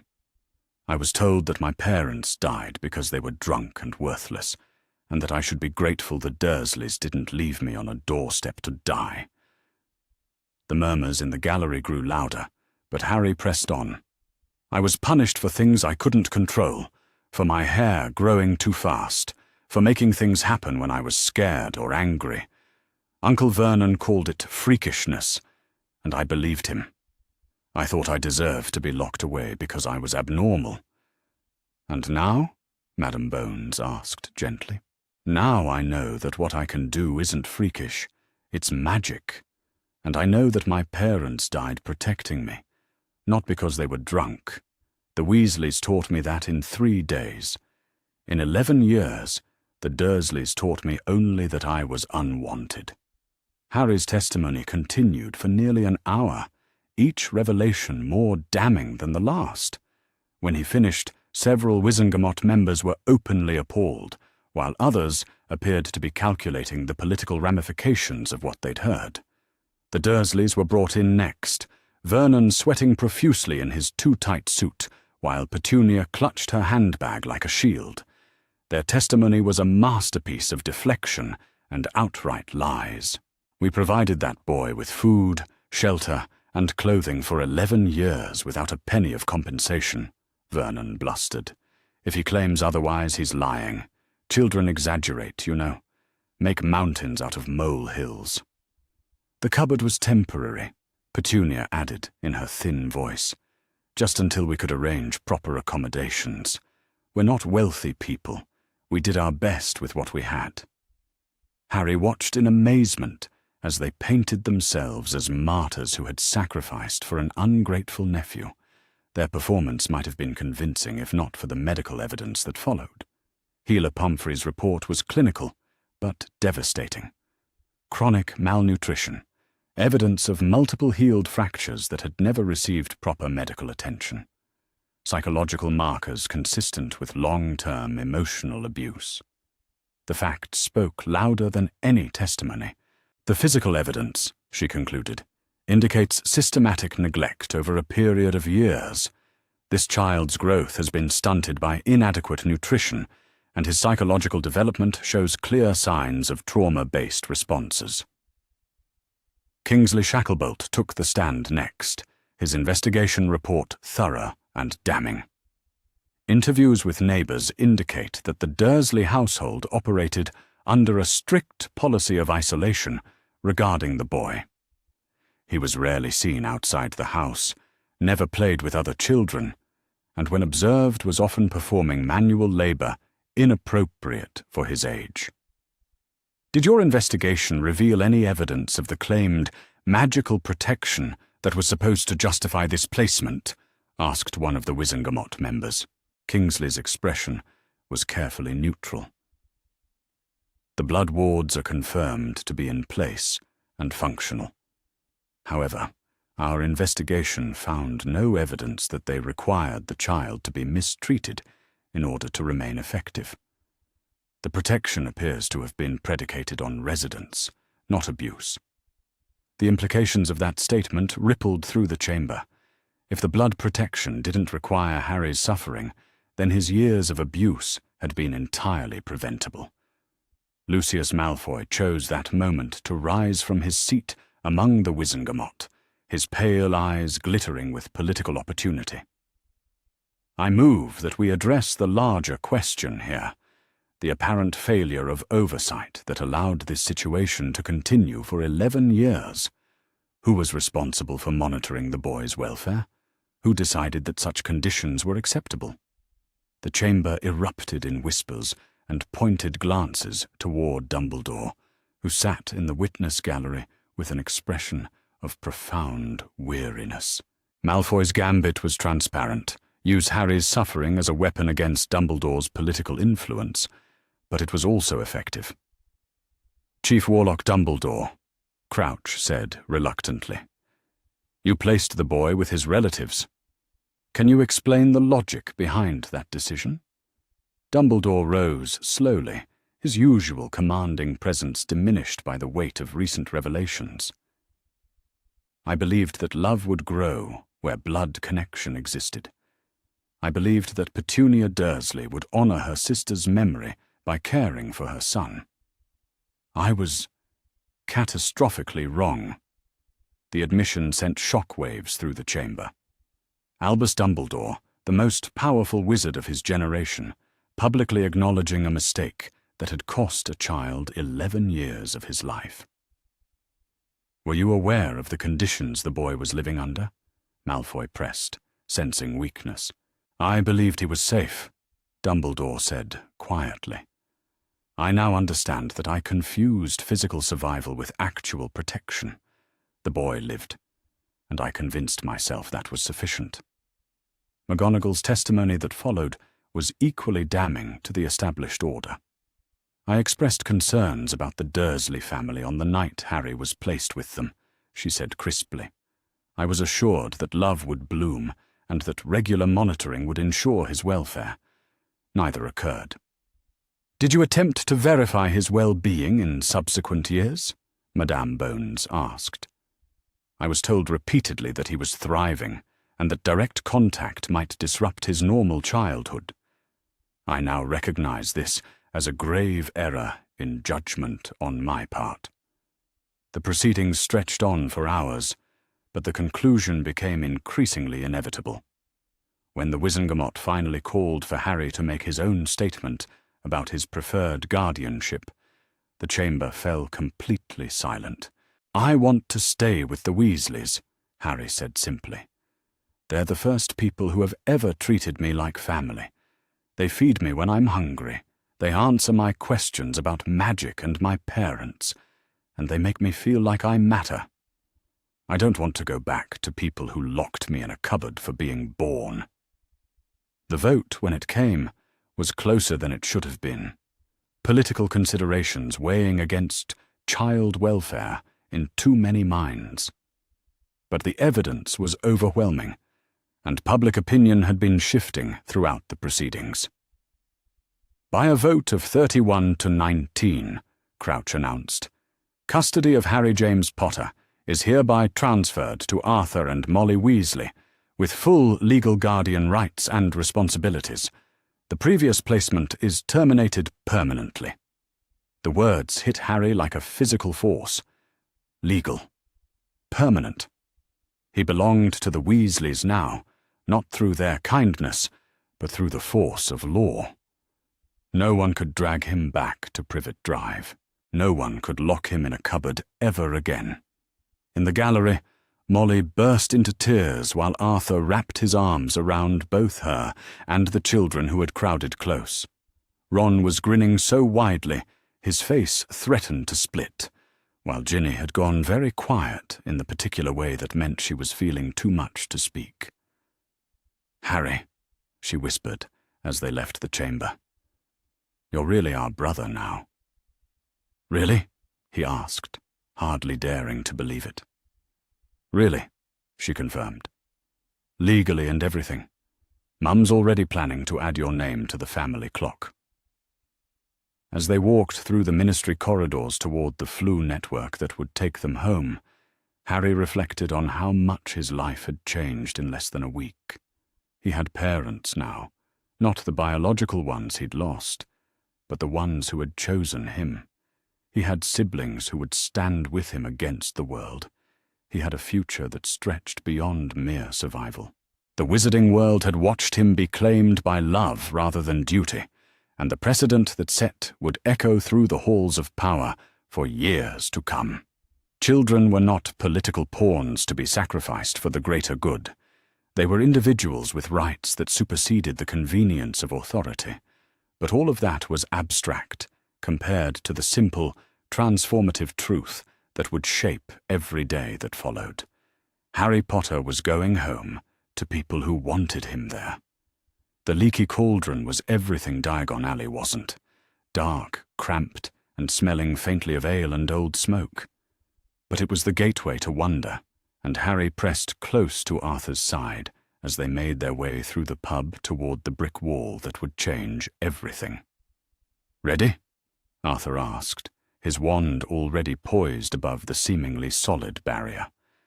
Harry nodded, though his heart was hammering with anticipation.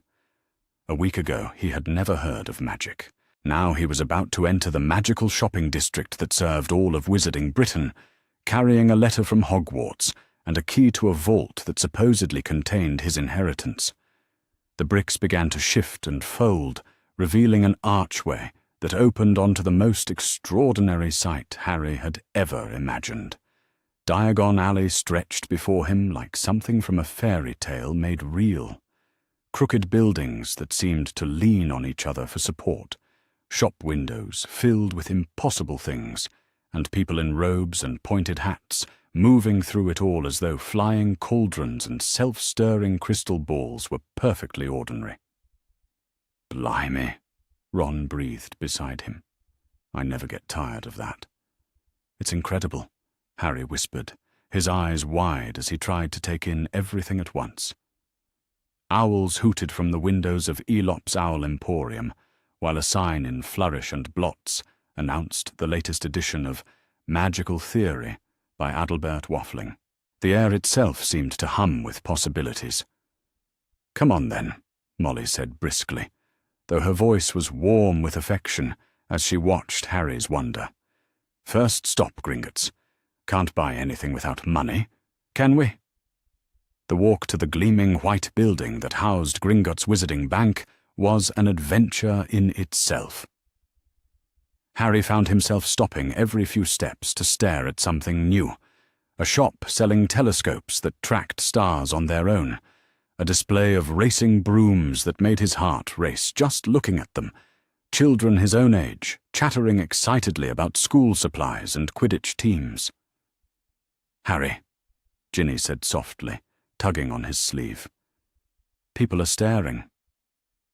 She was right. Conversations died as they passed, and Harry caught fragments of whispered words, Potter and boy who lived, and rescued from muggles. The attention made his skin crawl, but before he could retreat into himself, Ron stepped closer on one side while the twins flanked him on the other. "Let them stare," Fred said cheerfully. "They're just jealous they don't have our charming good looks." "Speak for yourself," George replied with mock offence. "I'm devastatingly handsome. You're merely adequate." Their easy banter broke the tension, and Harry found himself smiling despite his discomfort. This was what family did, he realized. They stood between you and the world's curiosity, making it safe to simply exist. Gringotts was an experience that defied every expectation Harry had formed about banks. The goblin tellers worked behind enormous desks with mechanical precision, while the vaulted ceilings seemed to stretch into infinity.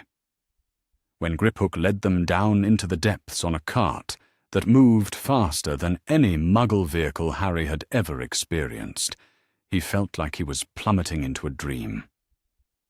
"Vault 687, the goblin announced, as they came to a stop before an ornate door.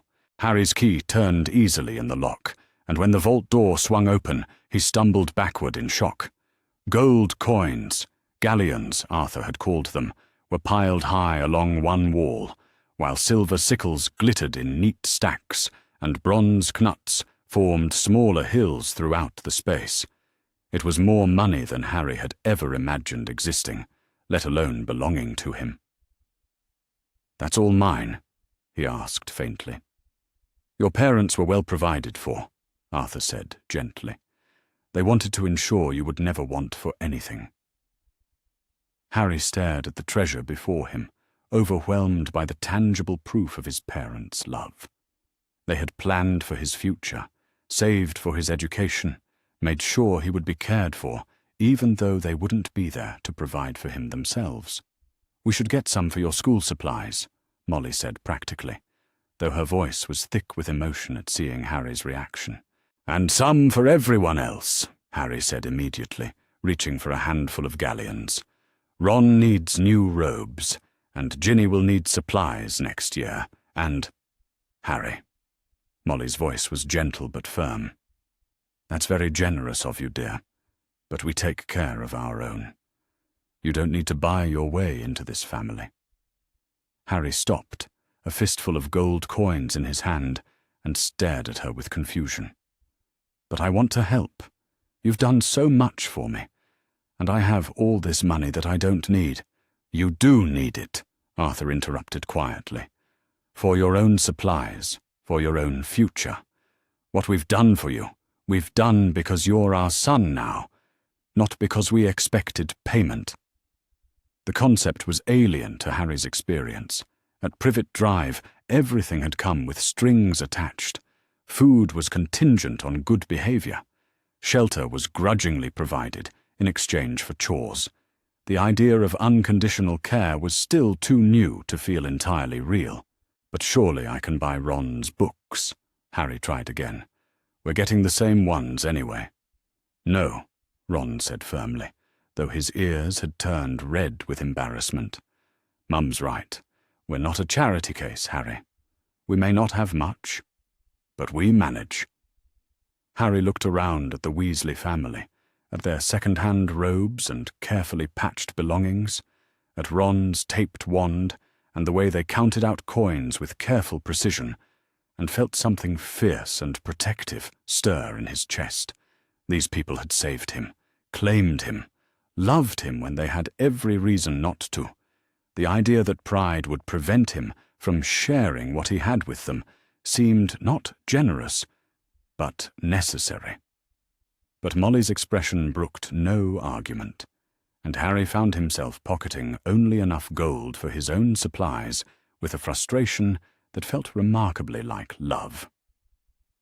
The shopping expedition that followed was a revelation. Harry had never owned anything that was truly his. Everything at Privet Drive had been borrowed grudgingly or inherited from Dudley. But here he was measured for robes that would be cut to his size, encouraged to choose between cauldrons based on his own preferences, and invited to handle books that would become his own to keep forever. Standard size 2, pewter, for first years, the shopkeeper at the apothecary recited, as Molly consulted Harry's Hogwarts list. Will you be wanting the collapsible version or the standard?" "Which is better?" Harry asked, amazed that he was being offered choices about something as mundane as a cauldron. "Standard's more durable," Ron advised. "The collapsible ones are convenient for travel, but they tend to crack if you brew anything too ambitious."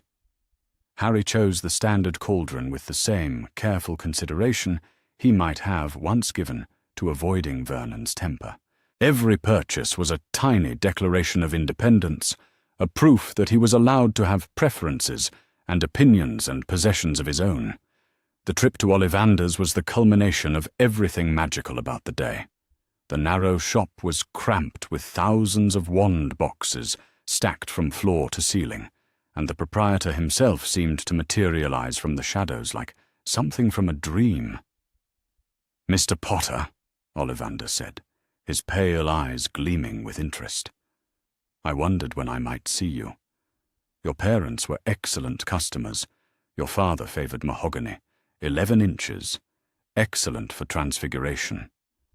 Your mother preferred willow, 10¼ inches, swishy, particularly good for charm work." The wand-choosing process was unlike anything Harry had experienced. Wand after wand produced nothing but embarrassment. One had set fire to a stack of boxes, another had shattered a vase, and a third had emitted a sound like an angry cat.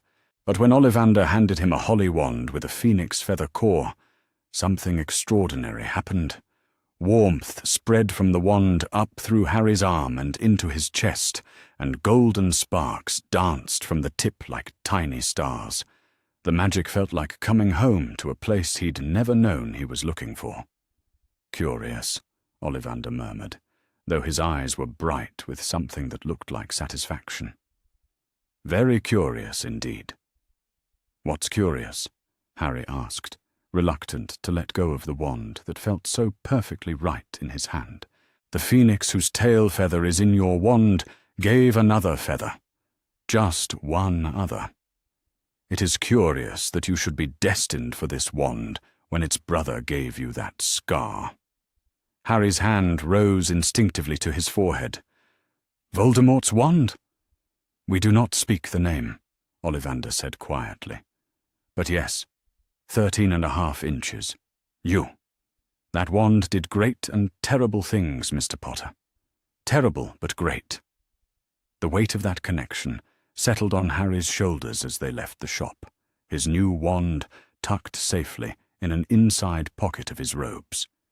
He was connected to Voldemort in ways that went beyond the scar on his forehead, bound to him by magic that he didn't understand, but could feel thrumming through his bones. "Don't let it trouble you," Arthur said gently, having caught Harry's expression. "A wand is a tool. What matters is the wizard who wields it." Their last stop was Flourish and Blots, where Harry was finally allowed to buy his own books, stories and textbooks, and magical theory that belonged to him completely. He was running his hands over the leather binding of A History of Magic when he heard a familiar voice nearby. "Excuse me, but do you know anything about transfiguration theory? I've read about it, of course, but I've never seen it performed, and I'm worried I might be behind when school starts." Harry looked up to see a girl about his own age, with wild brown hair and an earnest expression, her arms full of books that suggested she'd bought one of everything on the Hogwarts list, and several things that weren't. "I don't know much about it myself," Harry admitted. "I only found out I was a wizard a week ago." The girl's eyes went wide. "You're Harry Potter. I read about you in The Rise and Fall of the Dark Arts, and Great Wizarding Events of the 20th Century, and Famous Witches and Wizards. I'm Hermione Granger. I'm Muggle-born, so I didn't know about any of this until I got my letter." "Pleased to meet you," Harry said, offering his hand with the careful politeness Molly had been teaching him. "These are the Weasleys. Ron is starting Hogwarts this year, too." "Oh, how wonderful." Hermione's enthusiasm was infectious. "Have you read Hogwarts, A History?" I found it fascinating. Did you know the castle has been standing for over 1,000 years, and the moving staircases are charmed to change every day to keep students on their toes?" Ron looked somewhat overwhelmed by her rapid-fire delivery of facts, but Harry found himself smiling. Hermione's excitement about learning reminded him of his own wonder at discovering the wizarding world, the sense that there were infinite new things to discover and understand. "Would you like to sit with us on the train?" Harry found himself asking. "I don't know much about Hogwarts yet, but I'd like to learn." "I'd love that," Hermione said, beaming. "I've been hoping to make friends before school starts.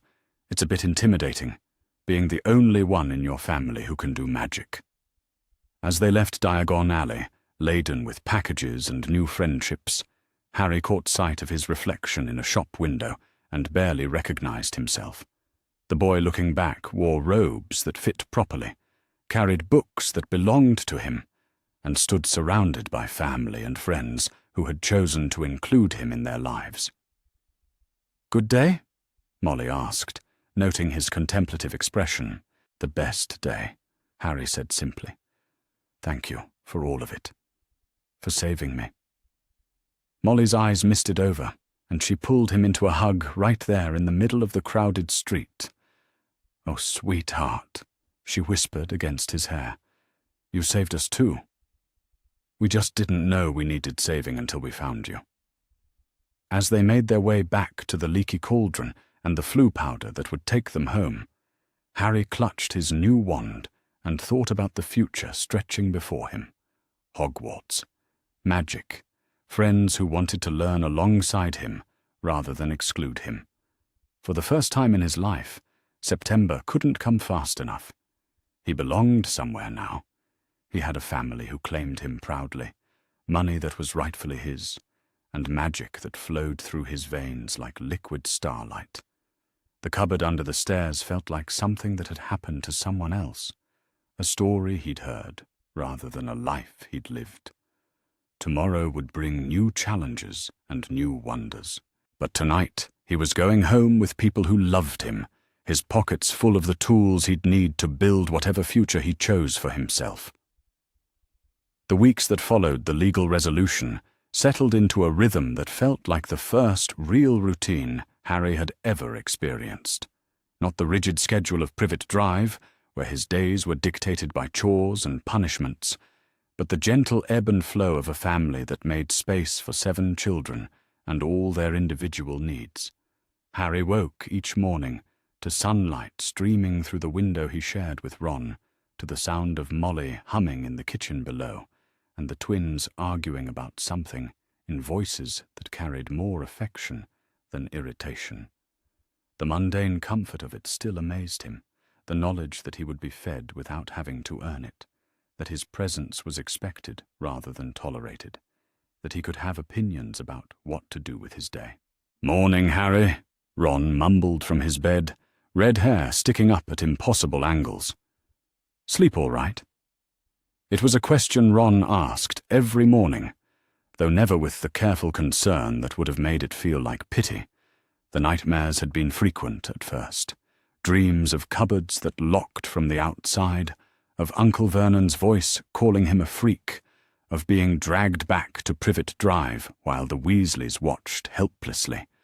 But they were growing less frequent, replaced gradually by dreams of flying and friendship, and a future that stretched beyond mere survival. "Better," Harry said honestly, pulling on one of Bill's old jumpers that Molly had carefully altered to fit his smaller frame. "The one where I'm late for the Hogwarts train again. But at least this time, I made it to the platform." Ron grinned. "That's progress. Soon you'll be dreaming about Quidditch tryouts like a proper wizard." Downstairs, the kitchen was already alive with activity. Molly stood at the stove, managing what appeared to be 17 different breakfast items simultaneously, while Arthur read the Daily Prophet with one eye and refereed a heated debate between Fred and George with the other.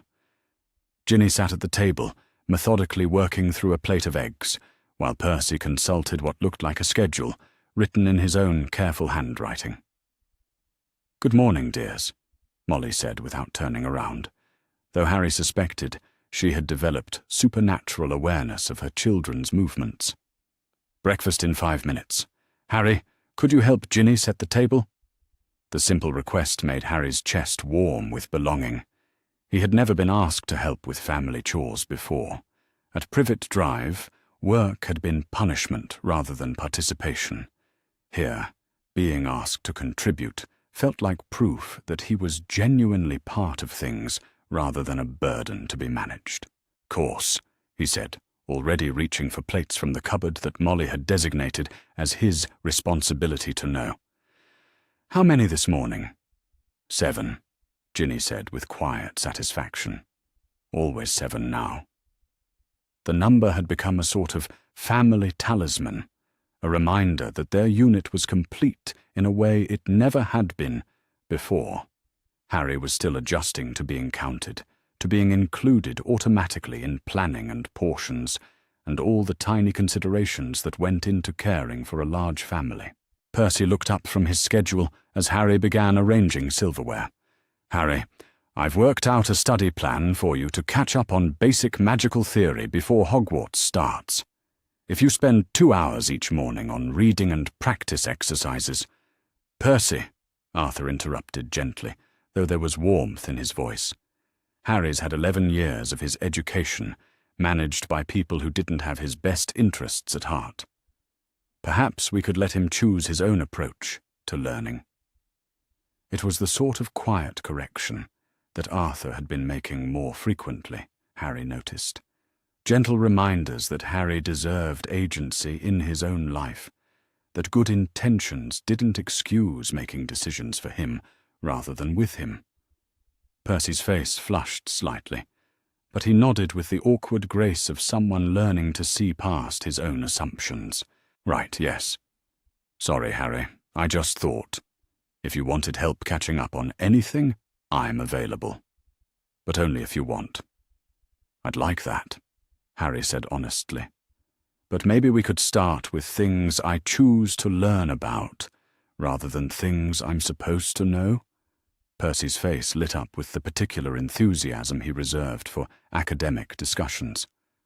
"What interests you? Transfiguration theory, potions preparation, the history of magical legislation?" "Quidditch," Harry said immediately, then paused.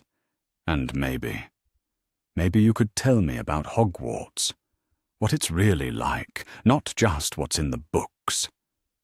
The request sparked something that had become a regular occurrence at the Burrow. Impromptu family education sessions where knowledge was shared freely and Harry's endless questions were met with patience rather than irritation. Percy began describing the Great Hall and the moving staircases, while Fred and George contributed increasingly dramatic stories about pranks and secret passages. "The portraits really move and talk?" Harry asked, still amazed by the casual magic that filled his new world. "All the time," Ginny said, "and some of them have quite strong opinions about things. There's one of a knight who's constantly offering to help with problems he can't possibly solve." "Sir Cadogan," Ron supplied with a grin. Completely mad, but enthusiastic about it. These conversations had become Harry's favourite part of daily life, the easy sharing of knowledge and experience, the way the Weasley children included him in their collective understanding of their world. He was still amazed that they answered his questions without making him feel stupid for asking, that they shared their expertise without expecting anything in return.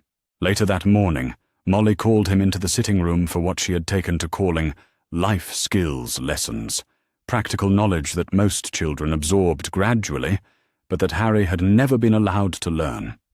"Today I thought we'd work on personal care," she said briskly, settling him into a chair with a collection of bottles and brushes.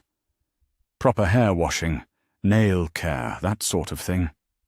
Harry flushed with embarrassment. At 11, he should have known these things already, but the Dursleys had treated basic hygiene as a privilege to be earned, rather than a right to be maintained. Molly, however, approached his gaps in knowledge with the same matter-of-fact kindness she brought to everything else. "Everyone learns these things at different paces," she said firmly, beginning to work some sort of potion into his persistently unruly hair. "There's nothing shameful about starting now." She taught him how to trim his nails properly, how to choose clothes that fit and coordinated, how to present himself with the quiet confidence that came from self-care rather than vanity. It was intimate work, the sort of thing that mothers did for children they loved, and Harry found himself treasuring every patient instruction. "Molly," he said quietly, as she showed him how to braid back hair that was growing long enough to get in his eyes. "Why do you do all this? The lessons, the care, everything. I'm not really your son." Her hands stilled in his hair, and when she spoke, her voice was fierce with conviction. "Harry James Potter Weasley, you listen to me carefully. You became my son the moment I decided to bring you home, and nothing, not blood, not law, not anyone's opinion, will ever change that. You are mine to protect and teach and love, just as much as any child I gave birth to." The hyphenated name was new, something that had emerged from the legal proceedings as a compromise between honoring his heritage and acknowledging his new family. It still sounded foreign to his ears, but Molly said it with such certainty that Harry found himself beginning to believe it might actually belong to him. Afternoons were often spent in the garden, where Arthur taught him about the practical magic that kept the burrow functioning. Not spells exactly, but the sort of intuitive understanding that came from growing up surrounded by magic rather than being introduced to it as a teenager. "Feel the magic in the ground," Arthur instructed, as they worked together to reinforce the garden gnome barriers. "Don't force it. Magic responds better to invitation than compulsion." Harry closed his eyes and extended his senses the way Arthur had shown him, feeling for the warm pulse of magical energy that ran through everything at the burrow. It was still difficult to distinguish from the general wonder he felt at being somewhere he belonged, but gradually he was beginning to understand the difference between magical and emotional warmth. "I can feel it," he said wonderingly. "It's like the house is alive." "In a way, it is," Arthur confirmed. "Magic builds up in places where it's welcomed and used with love. The burrow has been home to magical families for generations. It remembers how to shelter and protect." These lessons felt different from anything Harry had experienced in Muggle school, less like memorizing facts, and more like being initiated into a way of understanding the world. Arthur taught him about magic, the way parents taught children about family traditions, with patience and personal investment in his success.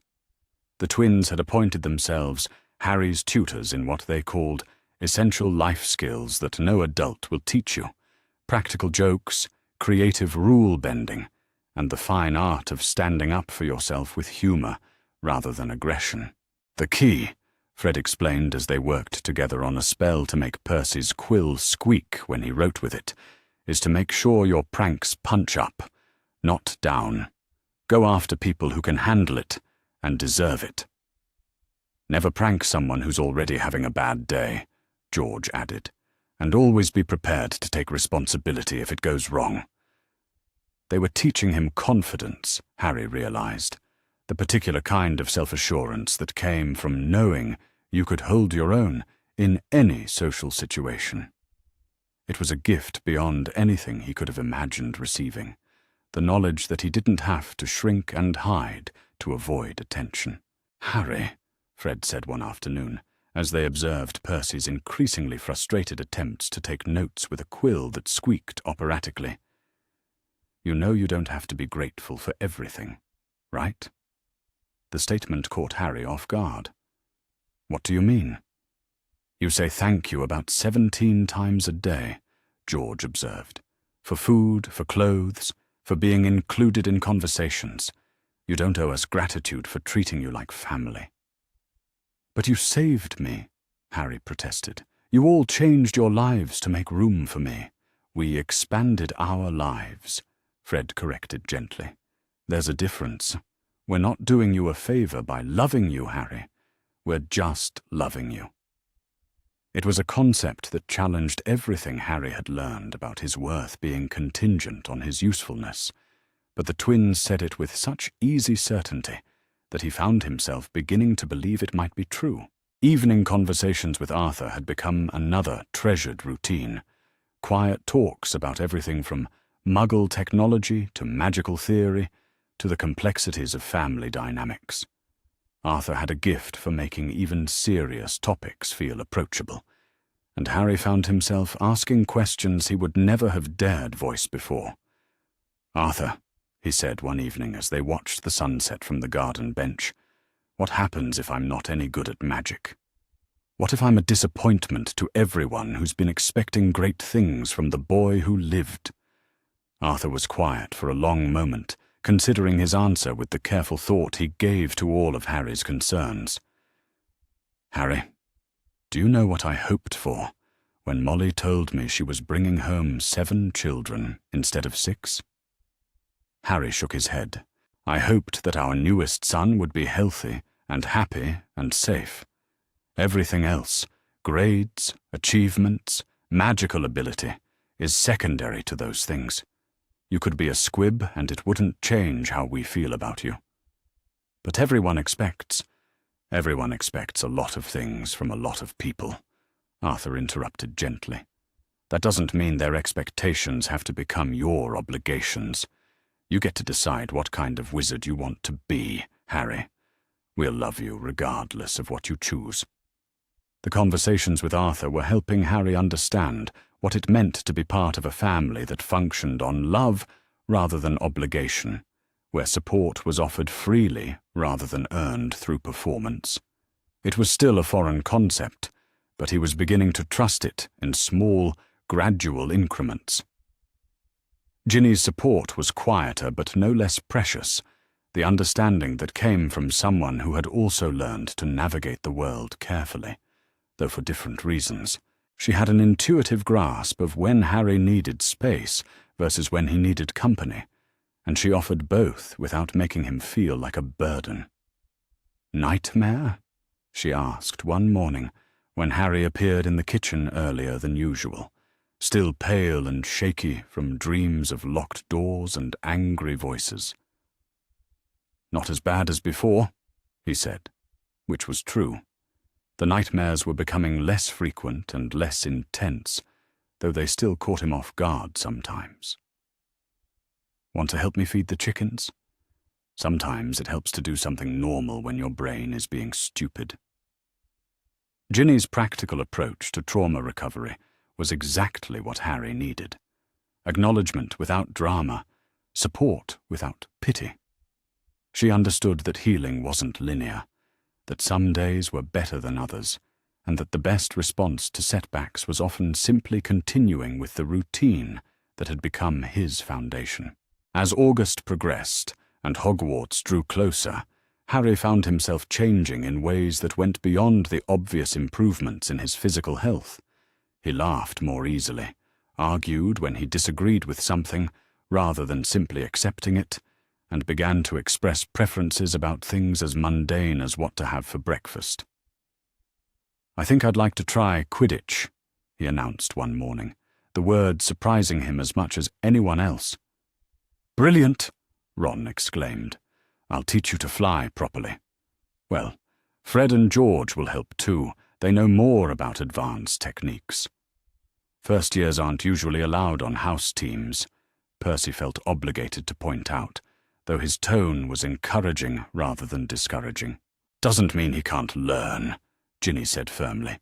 "Besides, rules are meant to be challenged when they don't make sense." The easy assumption that Harry would be supported in pursuing his interests, that his ambitions would be encouraged rather than dismissed, still took his breath away sometimes. He was learning to expect kindness rather than brace for disappointment, and the shift in perspective was as transformative as any magic he'd experienced. The official letter arrived on a Tuesday morning in late August, delivered by a rather official-looking owl that perched imperiously on the kitchen windowsill until someone relieved it of its burden. "Mr. and Mrs. Weasley," Arthur read aloud, his voice carefully neutral. "We are pleased to inform you that the custody arrangement for Harry James Potter Weasley has been finalized by the Department of Magical Children's Services. All necessary documentation has been completed, and Mr. Potter Weasley is now legally recognized as your dependent in all matters."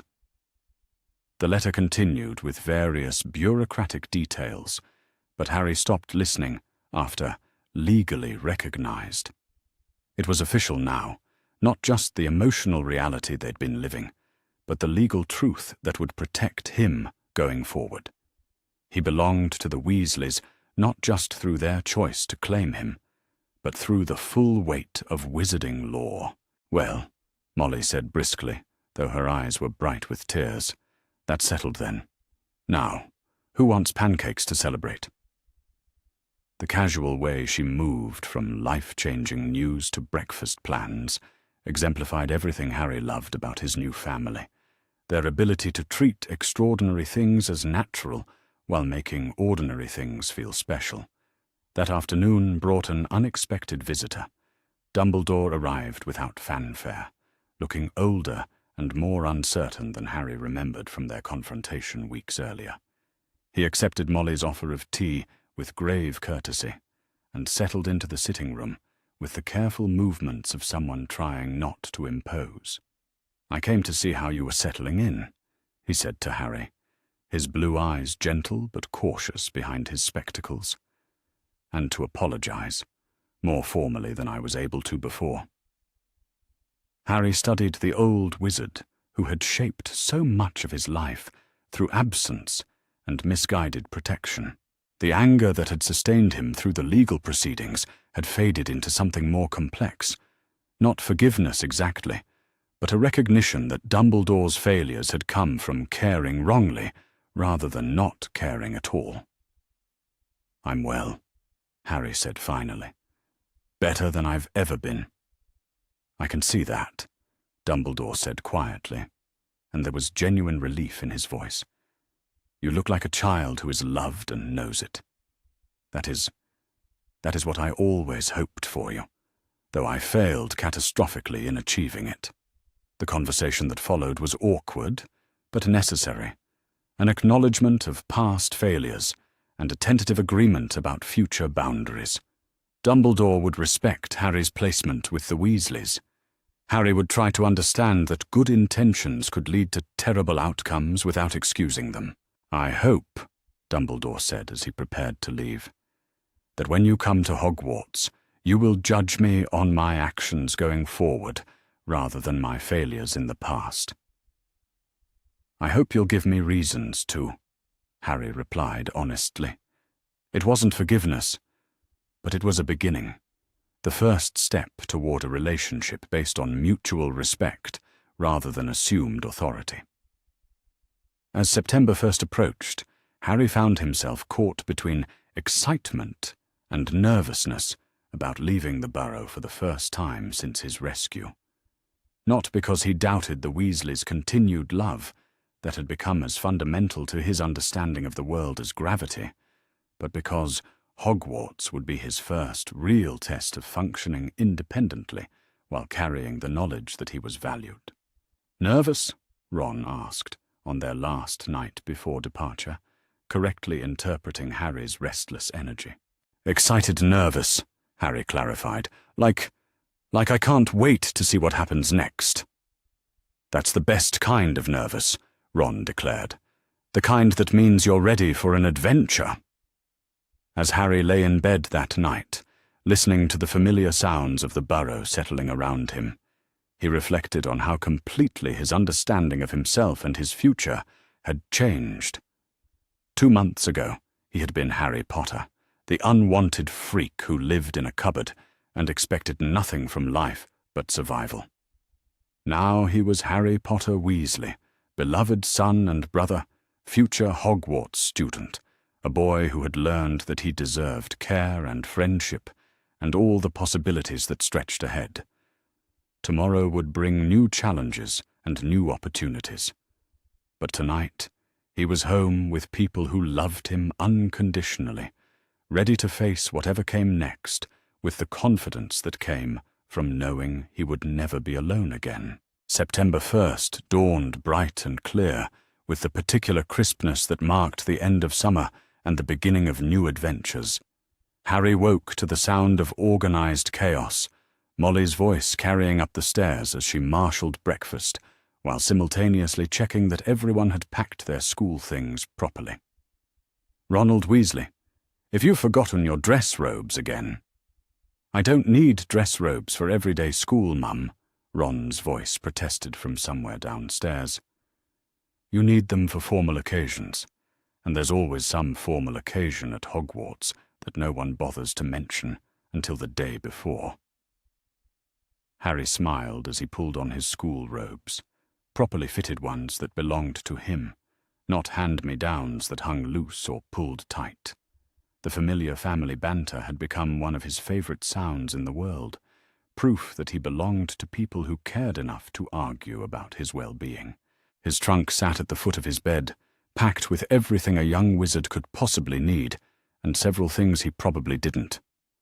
Molly had been methodical about it, checking and rechecking against his Hogwarts letter, while adding what she called home comforts, extra socks, a tin of her homemade biscuits, and a small photo of the whole family taken just last week.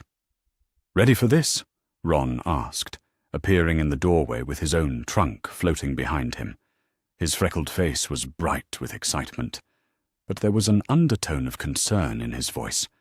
This was Harry's first time leaving the burrow since his rescue, and they were all still learning to navigate the balance between protection and independence. "More ready than I've ever been for anything," Harry said honestly. And it was true. For the first time in his life, he was facing the unknown from a position of security rather than desperation. He had a family who would miss him while he was gone and welcome him back when he returned. The difference that made was impossible to overstate. Breakfast was a controlled hurricane of activity, 7 people trying to eat while simultaneously checking that nothing important had been forgotten. Molly moved between them with the efficiency of long practice, making sure everyone had eaten properly while mentally cataloguing last-minute necessities. "Harry, dear, you have your wand, your books, the emergency flu powder I packed in your trunk." She was trying not to hover, but maternal anxiety was winning over good intentions. "All there," Harry assured her, catching her hand as she bustled past. "Molly, I'll be fine. You've prepared me for everything." She paused, her eyes bright with the particular mixture of pride and worry that marked every parent sending a child off to school. "I know you will be, sweetheart. It's just, this is your first time away from us since you saved me," Harry finished gently. "But I'm not the same person I was then. You've made sure of that." The truth of it was visible in everything about him. The way he sat with confidence rather than hunching to avoid notice, the way he participated in family conversations rather than silently hoping not to be seen, the way he moved through the world as someone who expected kindness rather than braced for cruelty. Arthur appeared with the ministry car that would take them to King's Cross, grinning at the sight of his family loaded down with trunks and owls, and the general chaos that accompanied any Weasley expedition. "Everyone ready? Harry, you're riding up front with me. I want to show you how the Muggle-worthy modification works." The drive to London was an adventure in itself, with Arthur pointing out various Muggle technologies with the enthusiasm of someone who found the non-magical world endlessly fascinating. Harry found himself relaxing into the passenger seat, amazed at how different travel felt when you were going towards something wonderful rather than running away from something terrible. "Nervous?" Arthur asked as they navigated London traffic. "Excited nervous," Harry said, borrowing Ron's phrase from weeks earlier. The good kind. That's exactly how you should feel, Arthur agreed. New beginnings should feel like possibilities, not punishments. King's Cross Station was bustling with the usual chaos of early September, families seeing children off to various schools, tourists consulting maps and timetables, and the general energy of people going places. But for Harry, it felt magical even before they approached the barrier between platforms 9 and 10. Right then, Molly said, consulting her watch with military precision. Percy first, then the twins, then Ron and Harry together. Ginny and I will follow. Harry watched in amazement as Percy approached what appeared to be solid brick wall and simply walked through it, disappearing completely. His rational mind, the part that had spent 11 years in the strictly non-magical world of Privet Drive, protested that this was impossible. But his heart, which had learned to expect wonders in the past weeks, accepted it as just another proof that his new world operated by different and better rules. Bit nervous about running at a wall? Ron asked, noting Harry's expression. No, Harry said, surprising himself with his honesty. I'm excited about it. A few weeks ago, I didn't even know magic existed. Now I'm about to run through a wall to catch a train to a castle where they'll teach me to do magic myself. It's like every good dream I never knew I was allowed to have. Ron's smile was brilliant. Come on then. Let's go make some of those dreams real. They ran at the barrier together, and Harry felt the peculiar sensation of magic letting him pass through what should have been solid matter. When he emerged on the other side, platform 9 3/4 spread before him like something from a storybook. The Hogwarts Express stood gleaming scarlet against the platform, steam rising from its engine while families said their goodbyes and students loaded their belongings into the carriages. The air hummed with excited conversation and the sort of anticipatory energy that marked the beginning of something important. "Harry, over here!" He turned to see Hermione waving at him from near one of the carriages, her parents standing beside her with expressions of wonder and slight bewilderment. Harry made his way over with Ron, feeling a warm glow of pleasure at seeing his first friend outside the Weasley family. "How has your summer been?" Hermione asked eagerly. "I've read so much about Hogwarts. Did you know the Great Hall has a ceiling that's been charmed to look like the sky? And the staircases move on their own schedule, so you have to plan extra time to get anywhere." "It's been wonderful," Harry said simply. "The best summer of my life." Hermione's parents were watching him with curious expressions, clearly trying to reconcile the famous boy who lived from the history books with the normal-seeming 11-year-old before them. "Mr. and Mrs. Granger," Molly said warmly, approaching with Arthur in tow. "How lovely to meet you properly. I'm Molly Weasley, and this is my husband, Arthur." "We're so pleased Hermione has made such good friends already," Mrs. Granger said. "She's been excited about starting Hogwarts all summer." "Harry's been just the same," Molly replied, and the casual way she claimed him in conversation made Harry's chest warm with belonging. "Though I think all the children are ready for a proper adventure."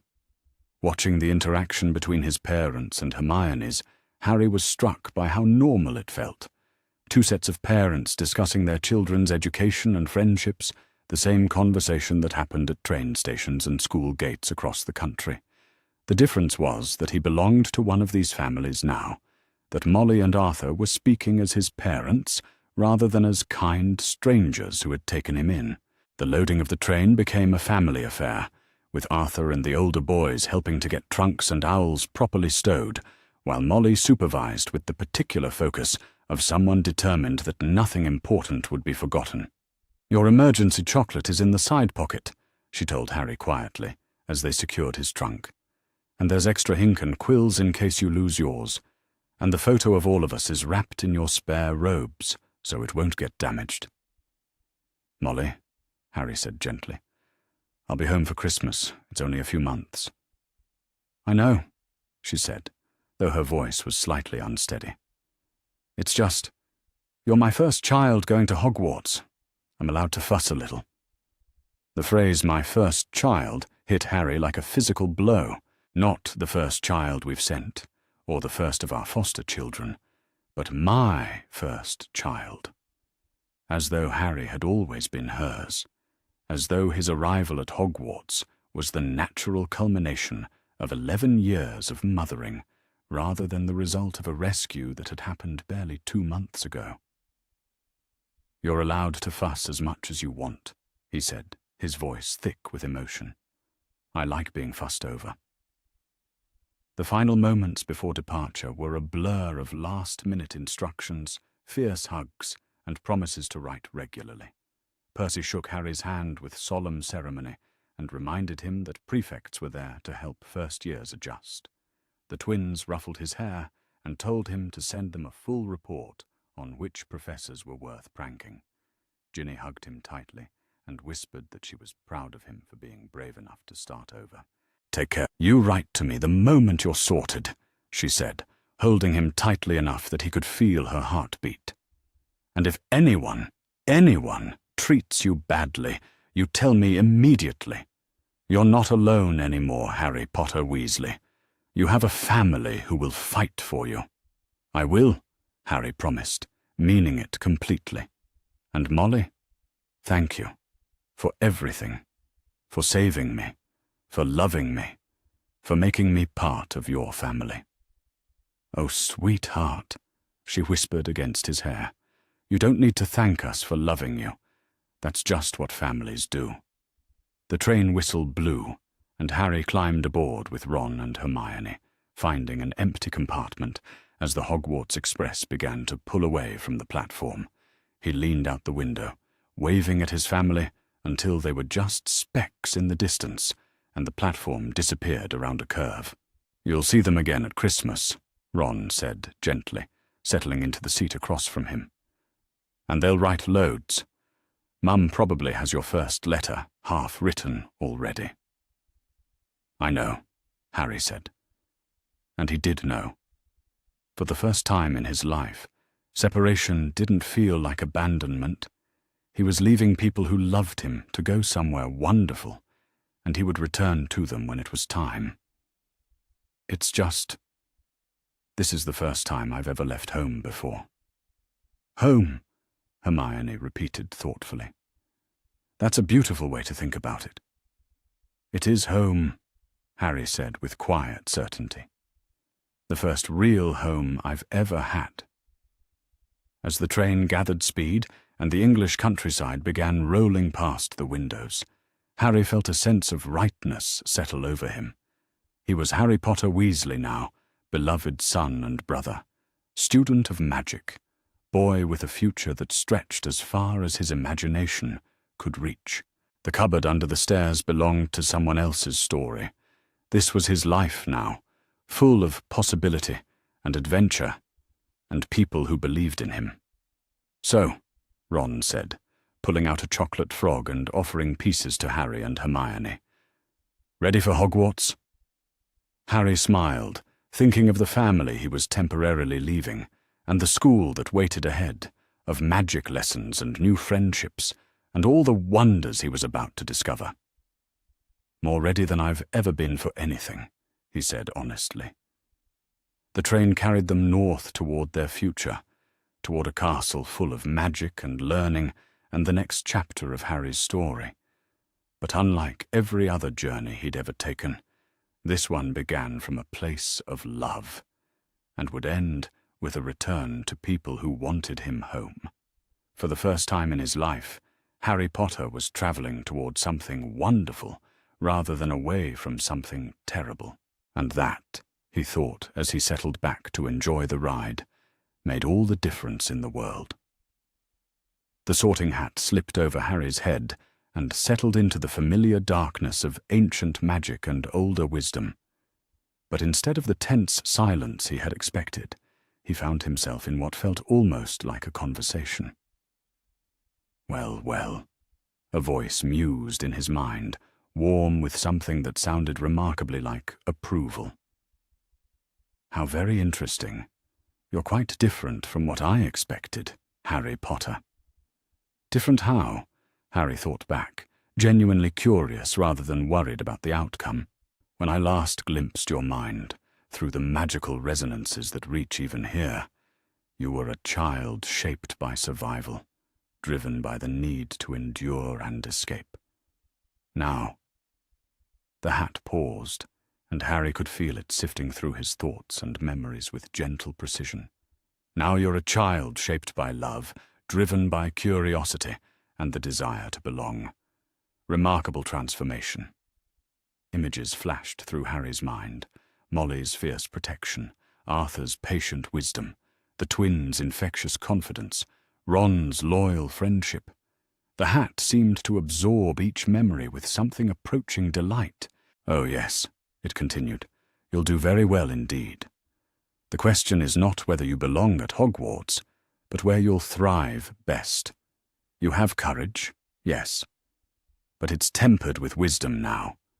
You have cunning, but it's directed toward protection rather than advancement. You have loyalty, and it runs deeper than blood." "I want to be with my friends," Harry said simply, "with Ron and Hermione. We belong together." The hat chuckled, a sound like old leather and ancient parchment. "Friendship chosen freely rather than houses assigned by tradition. How refreshing." "Very well, Mr. Potter Weasley. Though I suspect you would have done remarkable things in any house, there is one where you will find the family that chose you waiting. Gryffindor." The announcement rang through the great hall, and Harry felt a surge of pure joy as the table of red and gold erupted in cheers. Not because he was famous, though some of that was surely present, but because Ron was jumping up with a grin that split his face, because the older Weasley brothers were applauding with genuine pride, because he was joining the house that already felt like home. "Brilliant!" Ron exclaimed as Harry slid onto the bench beside him. "I knew you'd be in Gryffindor. We all did."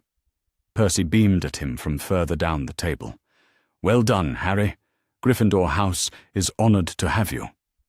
Fred and George were making elaborate bowing gestures from across the table while maintaining perfectly serious expressions. "All hail the conquering hero," Fred declared. "Vanquisher of you-know-who," George added solemnly. "Destroyer of dark wizards and defender of... Ow!"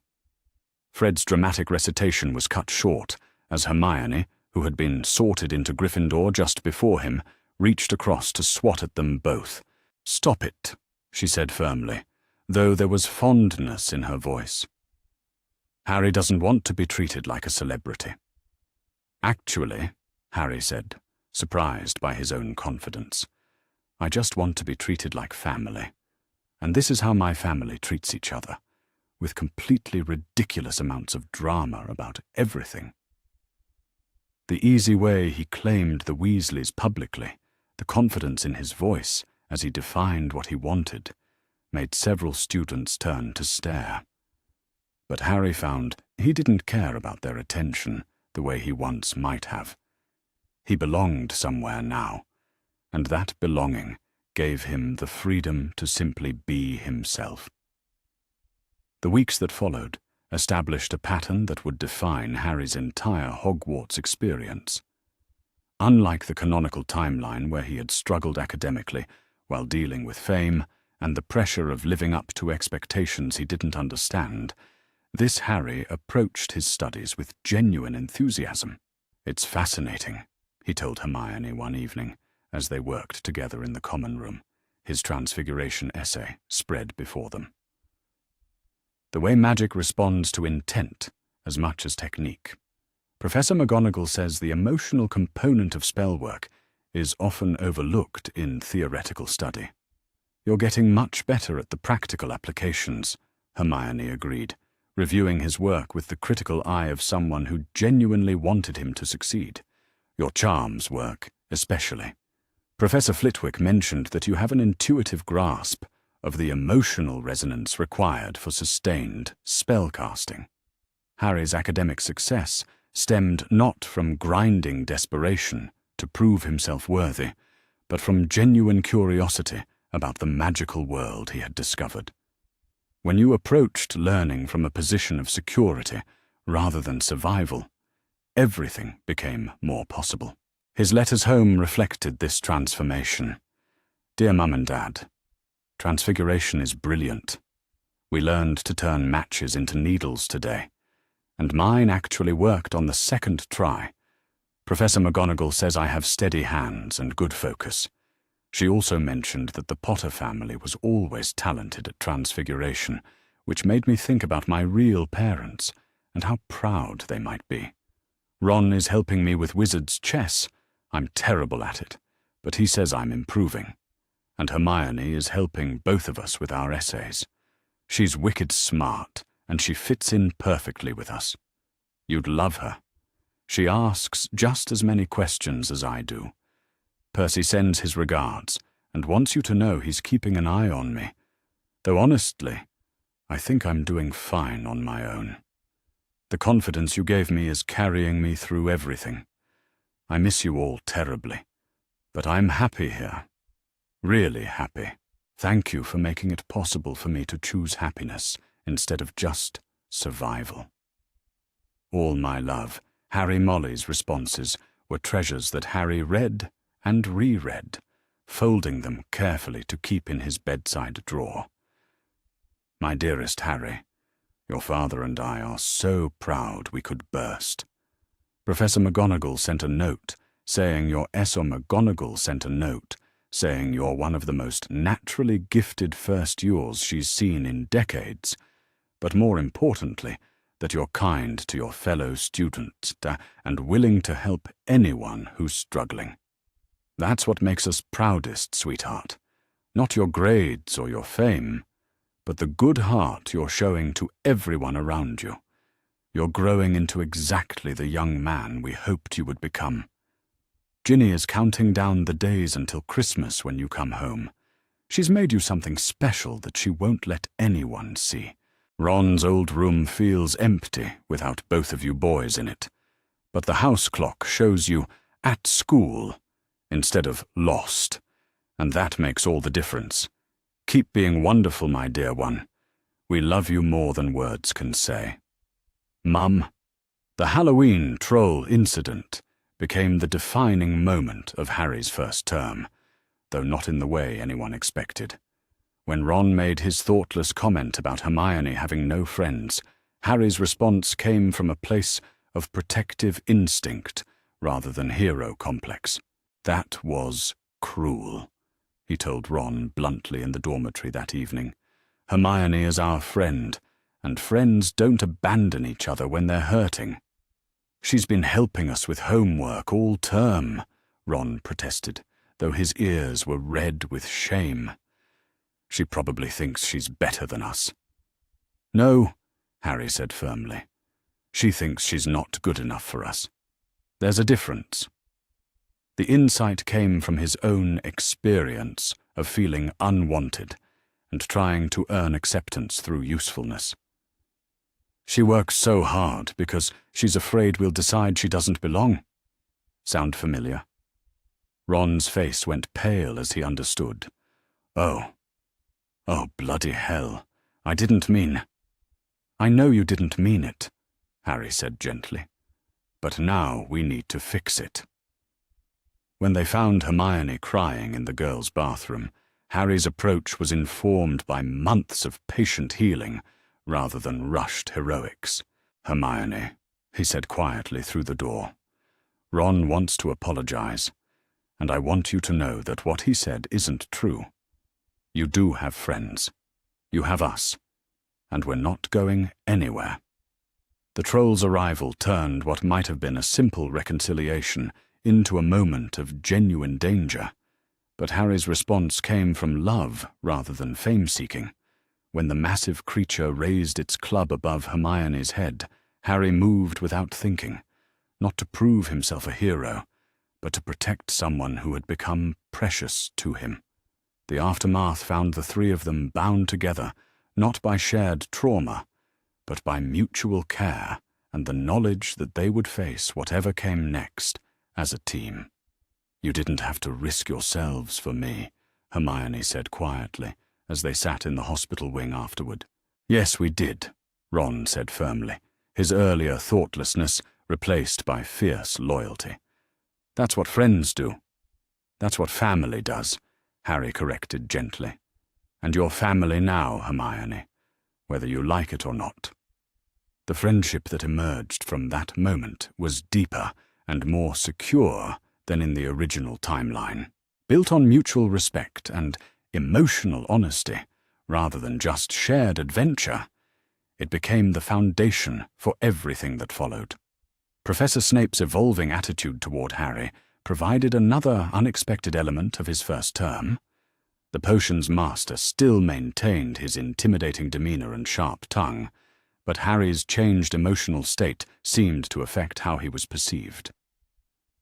"Potter," Snape said one afternoon, as Harry lingered after class to clean his cauldron properly, a habit Molly had instilled in him about caring for his belongings.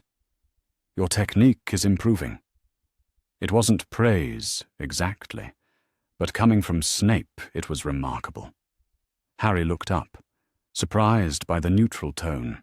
"Thank you, sir. Mrs. Weasley taught me that taking care of your tools is the first step in good work." Something shifted in Snape's expression at the mention of Harry's adoptive mother. "Mrs. Weasley is a practical woman. You would do well to continue following her guidance." "I intend to, sir." Snape studied him for a long moment, his dark eyes searching for something.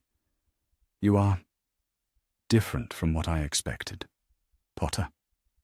"Different how?" Harry asked, genuinely curious rather than defensive. "Less arrogant, more thoughtful. Your mother would have approved of the young man you're becoming." The comment was delivered in Snape's usual monotone, but Harry caught the underlying meaning. For the first time, Snape was seeing him as Lily's son, rather than James's enemy. "Thank you, sir," Harry said quietly. "That means more to me than you know." As December approached and the Christmas holidays loomed, Harry faced his first real choice about where to spend the break. Several students were staying at Hogwarts, some because their families were traveling, others because they preferred the castle to their home situations. "You're going home, aren't you?" Hermione asked, as they walked back from the library one evening. Her own parents had planned a skiing trip, and she was looking forward to sharing magical stories with them. "Yes," Harry said without hesitation. "I mean, Hogwarts is wonderful, but the Burrow is home. This will be my first Christmas with people who actually want me there." Ron grinned. "Mum's been planning your Christmas presents since September. She's knitted you a jumper and everything. You're officially a Weasley now." "I've been officially a Weasley since July," Harry corrected. "The jumper is just making it public." The casual confidence with which he claimed his place in the family, the certainty that he was wanted and welcomed, marked how completely his sense of self had transformed. This wasn't a boy desperate for scraps of affection, but someone secure in the knowledge that he was loved unconditionally. Professor McGonagall approached him a few days before the holidays, her expression thoughtful. "Mr. Potter, might I have a word?" They walked to her office in companionable silence, and Harry settled into the chair across from her desk with the easy comfort of someone who no longer assumed trouble when adults wanted to speak with him. "I wanted to tell you how pleased I am with your progress this term," she began. "Academically, certainly, but more than that. You've shown remarkable maturity and kindness toward your fellow students." "Thank you, Professor. I've had good examples to follow." "The Weasleys," she said with a slight smile. "Yes, I can see their influence. Molly and Arthur have raised fine children, and it seems they've done equally well with you." "They saved my life," Harry said simply, in every way that matters. McGonagall's expression softened. I believe you've saved theirs as well, in your own way. Family is not always about blood, Mr. Potter. Sometimes it's about choice and love and the decision to include someone in your heart. I've learned that, Harry agreed. It's one of the most important things I've learned this year.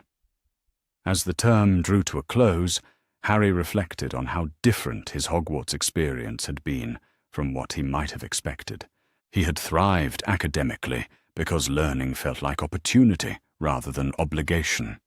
He had formed deep friendships because he approached relationships from security rather than desperation. He had shown leadership and courage because they sprang from love rather than a desperate need to prove his worth. Most importantly, he was going home for Christmas, not because he had nowhere else to go, but because he had somewhere he truly belonged, and people who would be genuinely happy to see him return. The Hogwarts Express would take him back to King's Cross, where the Weasleys would be waiting to welcome him home. For the first time in his life, the end of term meant reunion rather than abandonment, celebration rather than survival. Harry Potter Weasley had found his place in the world, and it was exactly where he was meant to be. The Hogwarts Express pulled into King's Cross with the familiar screech of brakes and hiss of steam, but for Harry, the sound held none of the anxiety that had once accompanied arrivals and departures. Instead, his heart raced with pure anticipation as he gathered his belongings and prepared to step onto the platform where his family would be waiting. Excited? Hermione asked with a knowing smile as she hefted her own trunk. Her parents were taking her skiing in Switzerland, but she seemed genuinely happy for Harry's different sort of adventure. Beyond excited, Harry admitted, not caring if he sounded childish. This is my first Christmas with people who actually want me there. Ron grinned as they made their way off the train. Wait until you see what Mum's been planning. She's been in a tizzy for weeks, making lists and checking them twice like she's Father Christmas himself. The moment Harry stepped onto the platform, he was engulfed in a fierce hug that smelled of flower and love and home. Molly held him tight enough that he could feel her heartbeat, and when she finally pulled back, her eyes were bright with tears. "Look at you," she said, her hands framing his face as though she needed to reassure herself he was really there. "You've grown, and you look so healthy and happy. Oh, my dear boy, we've missed you terribly." "I've missed you too," Harry said, and meant it with every fibre of his being. "Hogwarts is wonderful, but it's not home." Arthur appeared at Molly's shoulder, his own smile warm enough to rival the station lights. "Welcome home, son," he said simply, and the casual use of the word son made Harry's chest tight with belonging. The twins materialized on either side of him, with the theatrical flair that marked all their appearances. "The conquering hero returns," Fred announced. "Bearing tales of academic triumph," George added solemnly. "And hopefully some embarrassing stories about Percy," Fred concluded hopefully. "Percy's been perfectly fine," Harry laughed, accepting their enthusiastic hair ruffling as the mark of affection it was. Though he did try to organize a study schedule for the entire first-year dormitory.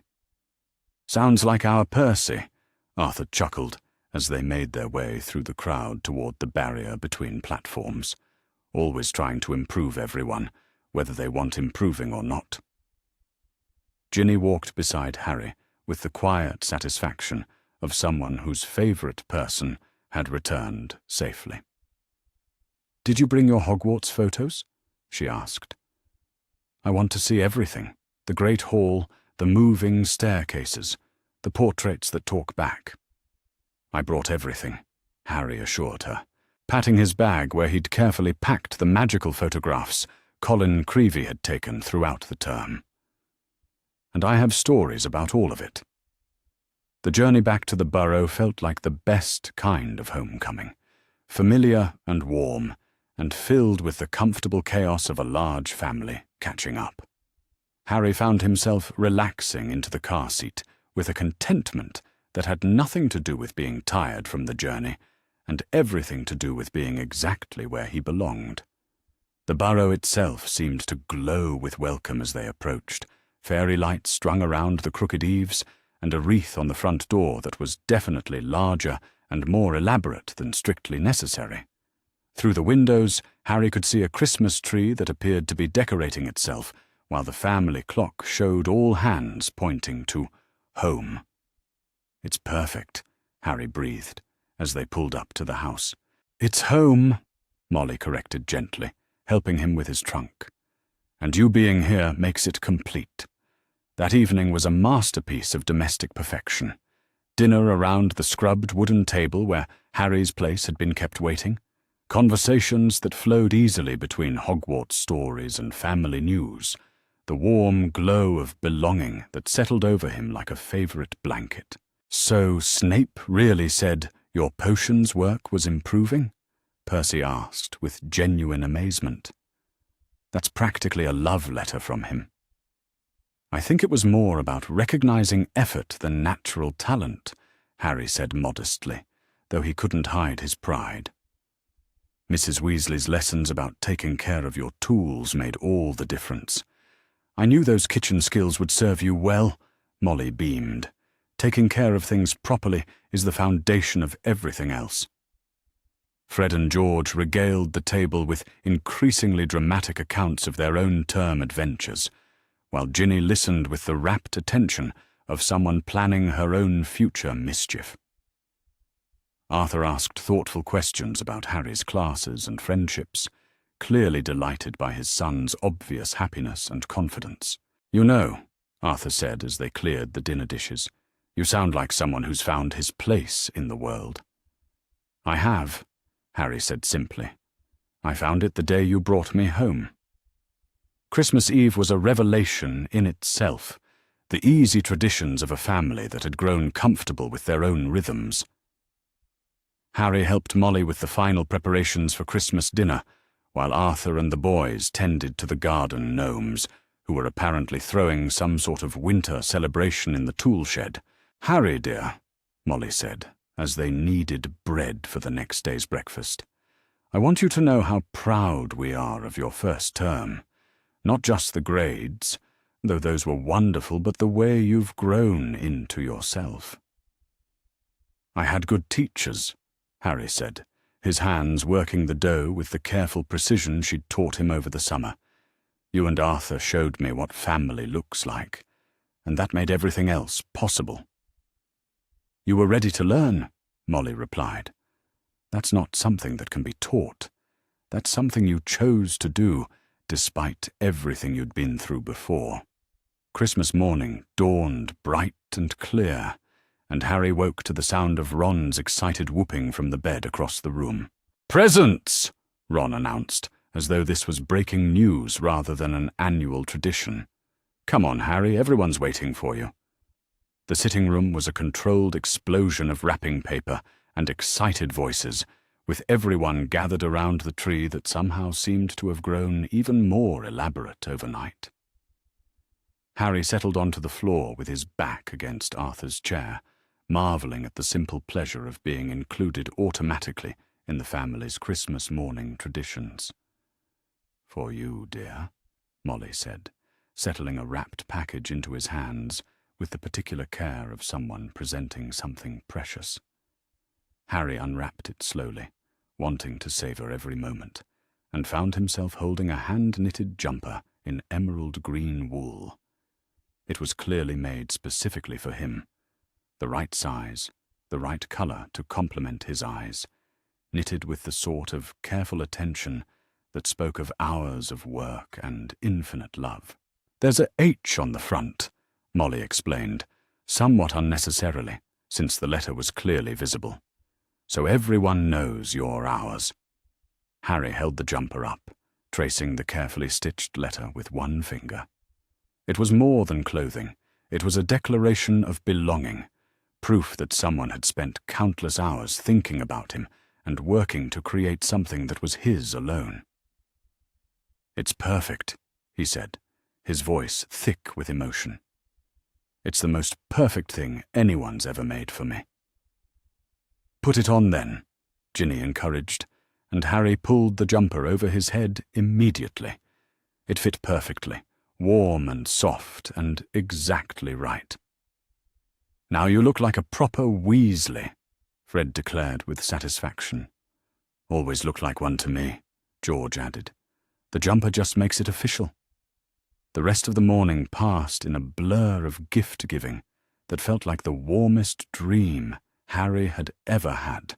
Books from Arthur about advanced magical theory, a chess set from Percy with pieces that actually followed instructions, joke items from the twins that made everyone laugh, and a small, carefully wrapped package from Ginny that contained a photo album with Harry's first year written on the cover in her careful handwriting. "I thought you might want somewhere to keep your Hogwarts pictures," she explained. "And maybe some from home, too." Harry flipped through the pages, finding them already partially filled with photographs from his summer at the Burrow, pictures of family dinners and garden games, and quiet moments he hadn't even realized someone was capturing. He was in all of them, not as a guest or an addition, but as a natural part of the family composition. "This is incredible," he said softly. "Thank you, Ginny. All of you. I've never had a Christmas like this." "You'll have many more," Molly said firmly. "Decades of them, with children of your own someday to spoil and fuss over." The image she painted, a future stretching ahead filled with family Christmases and traditions to pass down, was more wonderful than any gift Harry could have imagined. Boxing Day brought new traditions that Harry was invited to help create. The family Quidditch match in the orchard was a chaotic affair that bore little resemblance to the organized sport played at Hogwarts, but it was filled with more laughter than any professional game Harry had ever heard about. "Natural flyer," Charlie observed, as Harry executed a particularly smooth turn around one of the apple trees. "You've definitely got the Potter reflexes." "And the Weasley instinct for creative rule interpretation," Fred added approvingly, as Harry managed to catch the snitch by hanging upside down from his broomstick. "That's not illegal in regulation Quidditch," Percy protested. "Good thing this isn't regulation Quidditch, then," George replied cheerfully. Flying with his family, because they were his family now, completely and officially and forever, felt like the most natural thing in the world. The fear and uncertainty that had once defined his relationship with new experiences had been replaced by eager curiosity and the confidence that came from knowing he was supported and loved. That evening, as they sat around the fire sharing stories and planning for the rest of the holiday, Arthur produced a camera and began arranging them all for what he declared would be their official 1991 family portrait. 7 children, he said, with deep satisfaction as he lined them up. Just like we always dreamed. Harry found himself in the center of the group, surrounded by siblings who had claimed him as naturally as breathing. When the camera flashed, he was laughing at something Ron had whispered in his ear, his face bright with the particular joy that came from being exactly where he belonged. "Perfect," Molly declared, reviewing the developed photograph. "Absolutely perfect. This one goes on the mantel next to your parents' wedding photo." The casual way she linked Harry's adoptive family with his birth parents, the assumption that both sets of people who loved him deserved equal honor in their home, made something settle in Harry's chest that he hadn't even realized was still restless. Later that night, as the house settled into the quiet rhythms of a family well satisfied with their holiday, Harry found Molly in the kitchen, putting away the last of the day's dishes. "Can't sleep either?" she asked with a knowing smile. "Too happy to sleep," Harry admitted. "Is that strange?" "Not at all," Molly assured him, settling beside him at the table with 2 mugs of cocoa. "Sometimes happiness needs a moment to fully settle in." They sat in comfortable silence for a while, watching the magical washing up complete itself, while the house creaked softly around them. Finally, Harry found the words for what he'd been trying to understand all day. "I've been thinking about the difference between surviving and living," he said quietly. "For 11 years I was just surviving, getting through each day, hoping not to make things worse, trying to be small enough that no one would notice me. But this is living. Having people who care about your happiness, being part of something bigger than yourself, looking forward to tomorrow instead of just enduring it." Molly's eyes filled with tears as she reached across to take his hand. "Oh, sweetheart, that's exactly what living should feel like." "I understand now why you fought so hard for me," Harry continued. "It wasn't just about rescuing me from the Dursleys. It was about giving me the chance to actually live instead of just survive." "You were always meant to be ours, dear," Molly said softly. "From the moment I saw you in that street, I knew you belonged here. It just took a little while for the rest of the world to catch up." Harry squeezed her hand, marveling at the certainty in her voice. What if Dumbledore had succeeded in making me go back? What if the Ministry had sided with him? "Then we would have found another way," Molly said, with the fierce protectiveness that had first made her willing to defy authority for his sake. "Sometimes love means fighting for what's right, even when it's difficult. You were worth fighting for, Harry. You've always been worth fighting for." As Harry finally made his way upstairs to the room he shared with Ron, his room in his house with his family, he paused at the window to look out over the snow-covered garden. In the distance, he could see the lights of other houses, other families settling in for the night after their own Christmas celebrations. 6 months ago, he had been Harry Potter, the unwanted freak who lived in a cupboard and expected nothing from life but survival. Tonight, he was Harry Potter Weasley, beloved son and brother, student of magic, boy with a future that stretched as far as his imagination could reach. The difference wasn't just in his circumstances, though those had certainly changed dramatically. The difference was in how he understood himself and his place in the world. He was someone who deserved love and care and all the possibilities that came with being truly wanted. Tomorrow would bring the rest of the holiday, and then a return to Hogwarts for the spring term. Eventually, there would be new challenges and adventures, difficult choices, and moments that tested his courage and character. But all of that would be faced from a foundation of unshakable love and belonging. "Good night, Harry," Ron mumbled sleepily from his bed. "Good night," Harry replied, settling into his own bed with the deep contentment of someone who knew exactly where he belonged. Outside, snow began to fall softly over the burrow, blanketing the crooked house and its sleeping family in pristine white. Inside, 7 children dreamed their various dreams of Quidditch and magic and adventures yet to come, and for the first time in his life, Harry Potter's dreams were filled not with escape and survival, but with home and family and the infinite possibilities that opened up when someone loved you enough to fight for your happiness. In the morning, there would be more stories to tell and memories to make. But tonight, he was simply and completely home.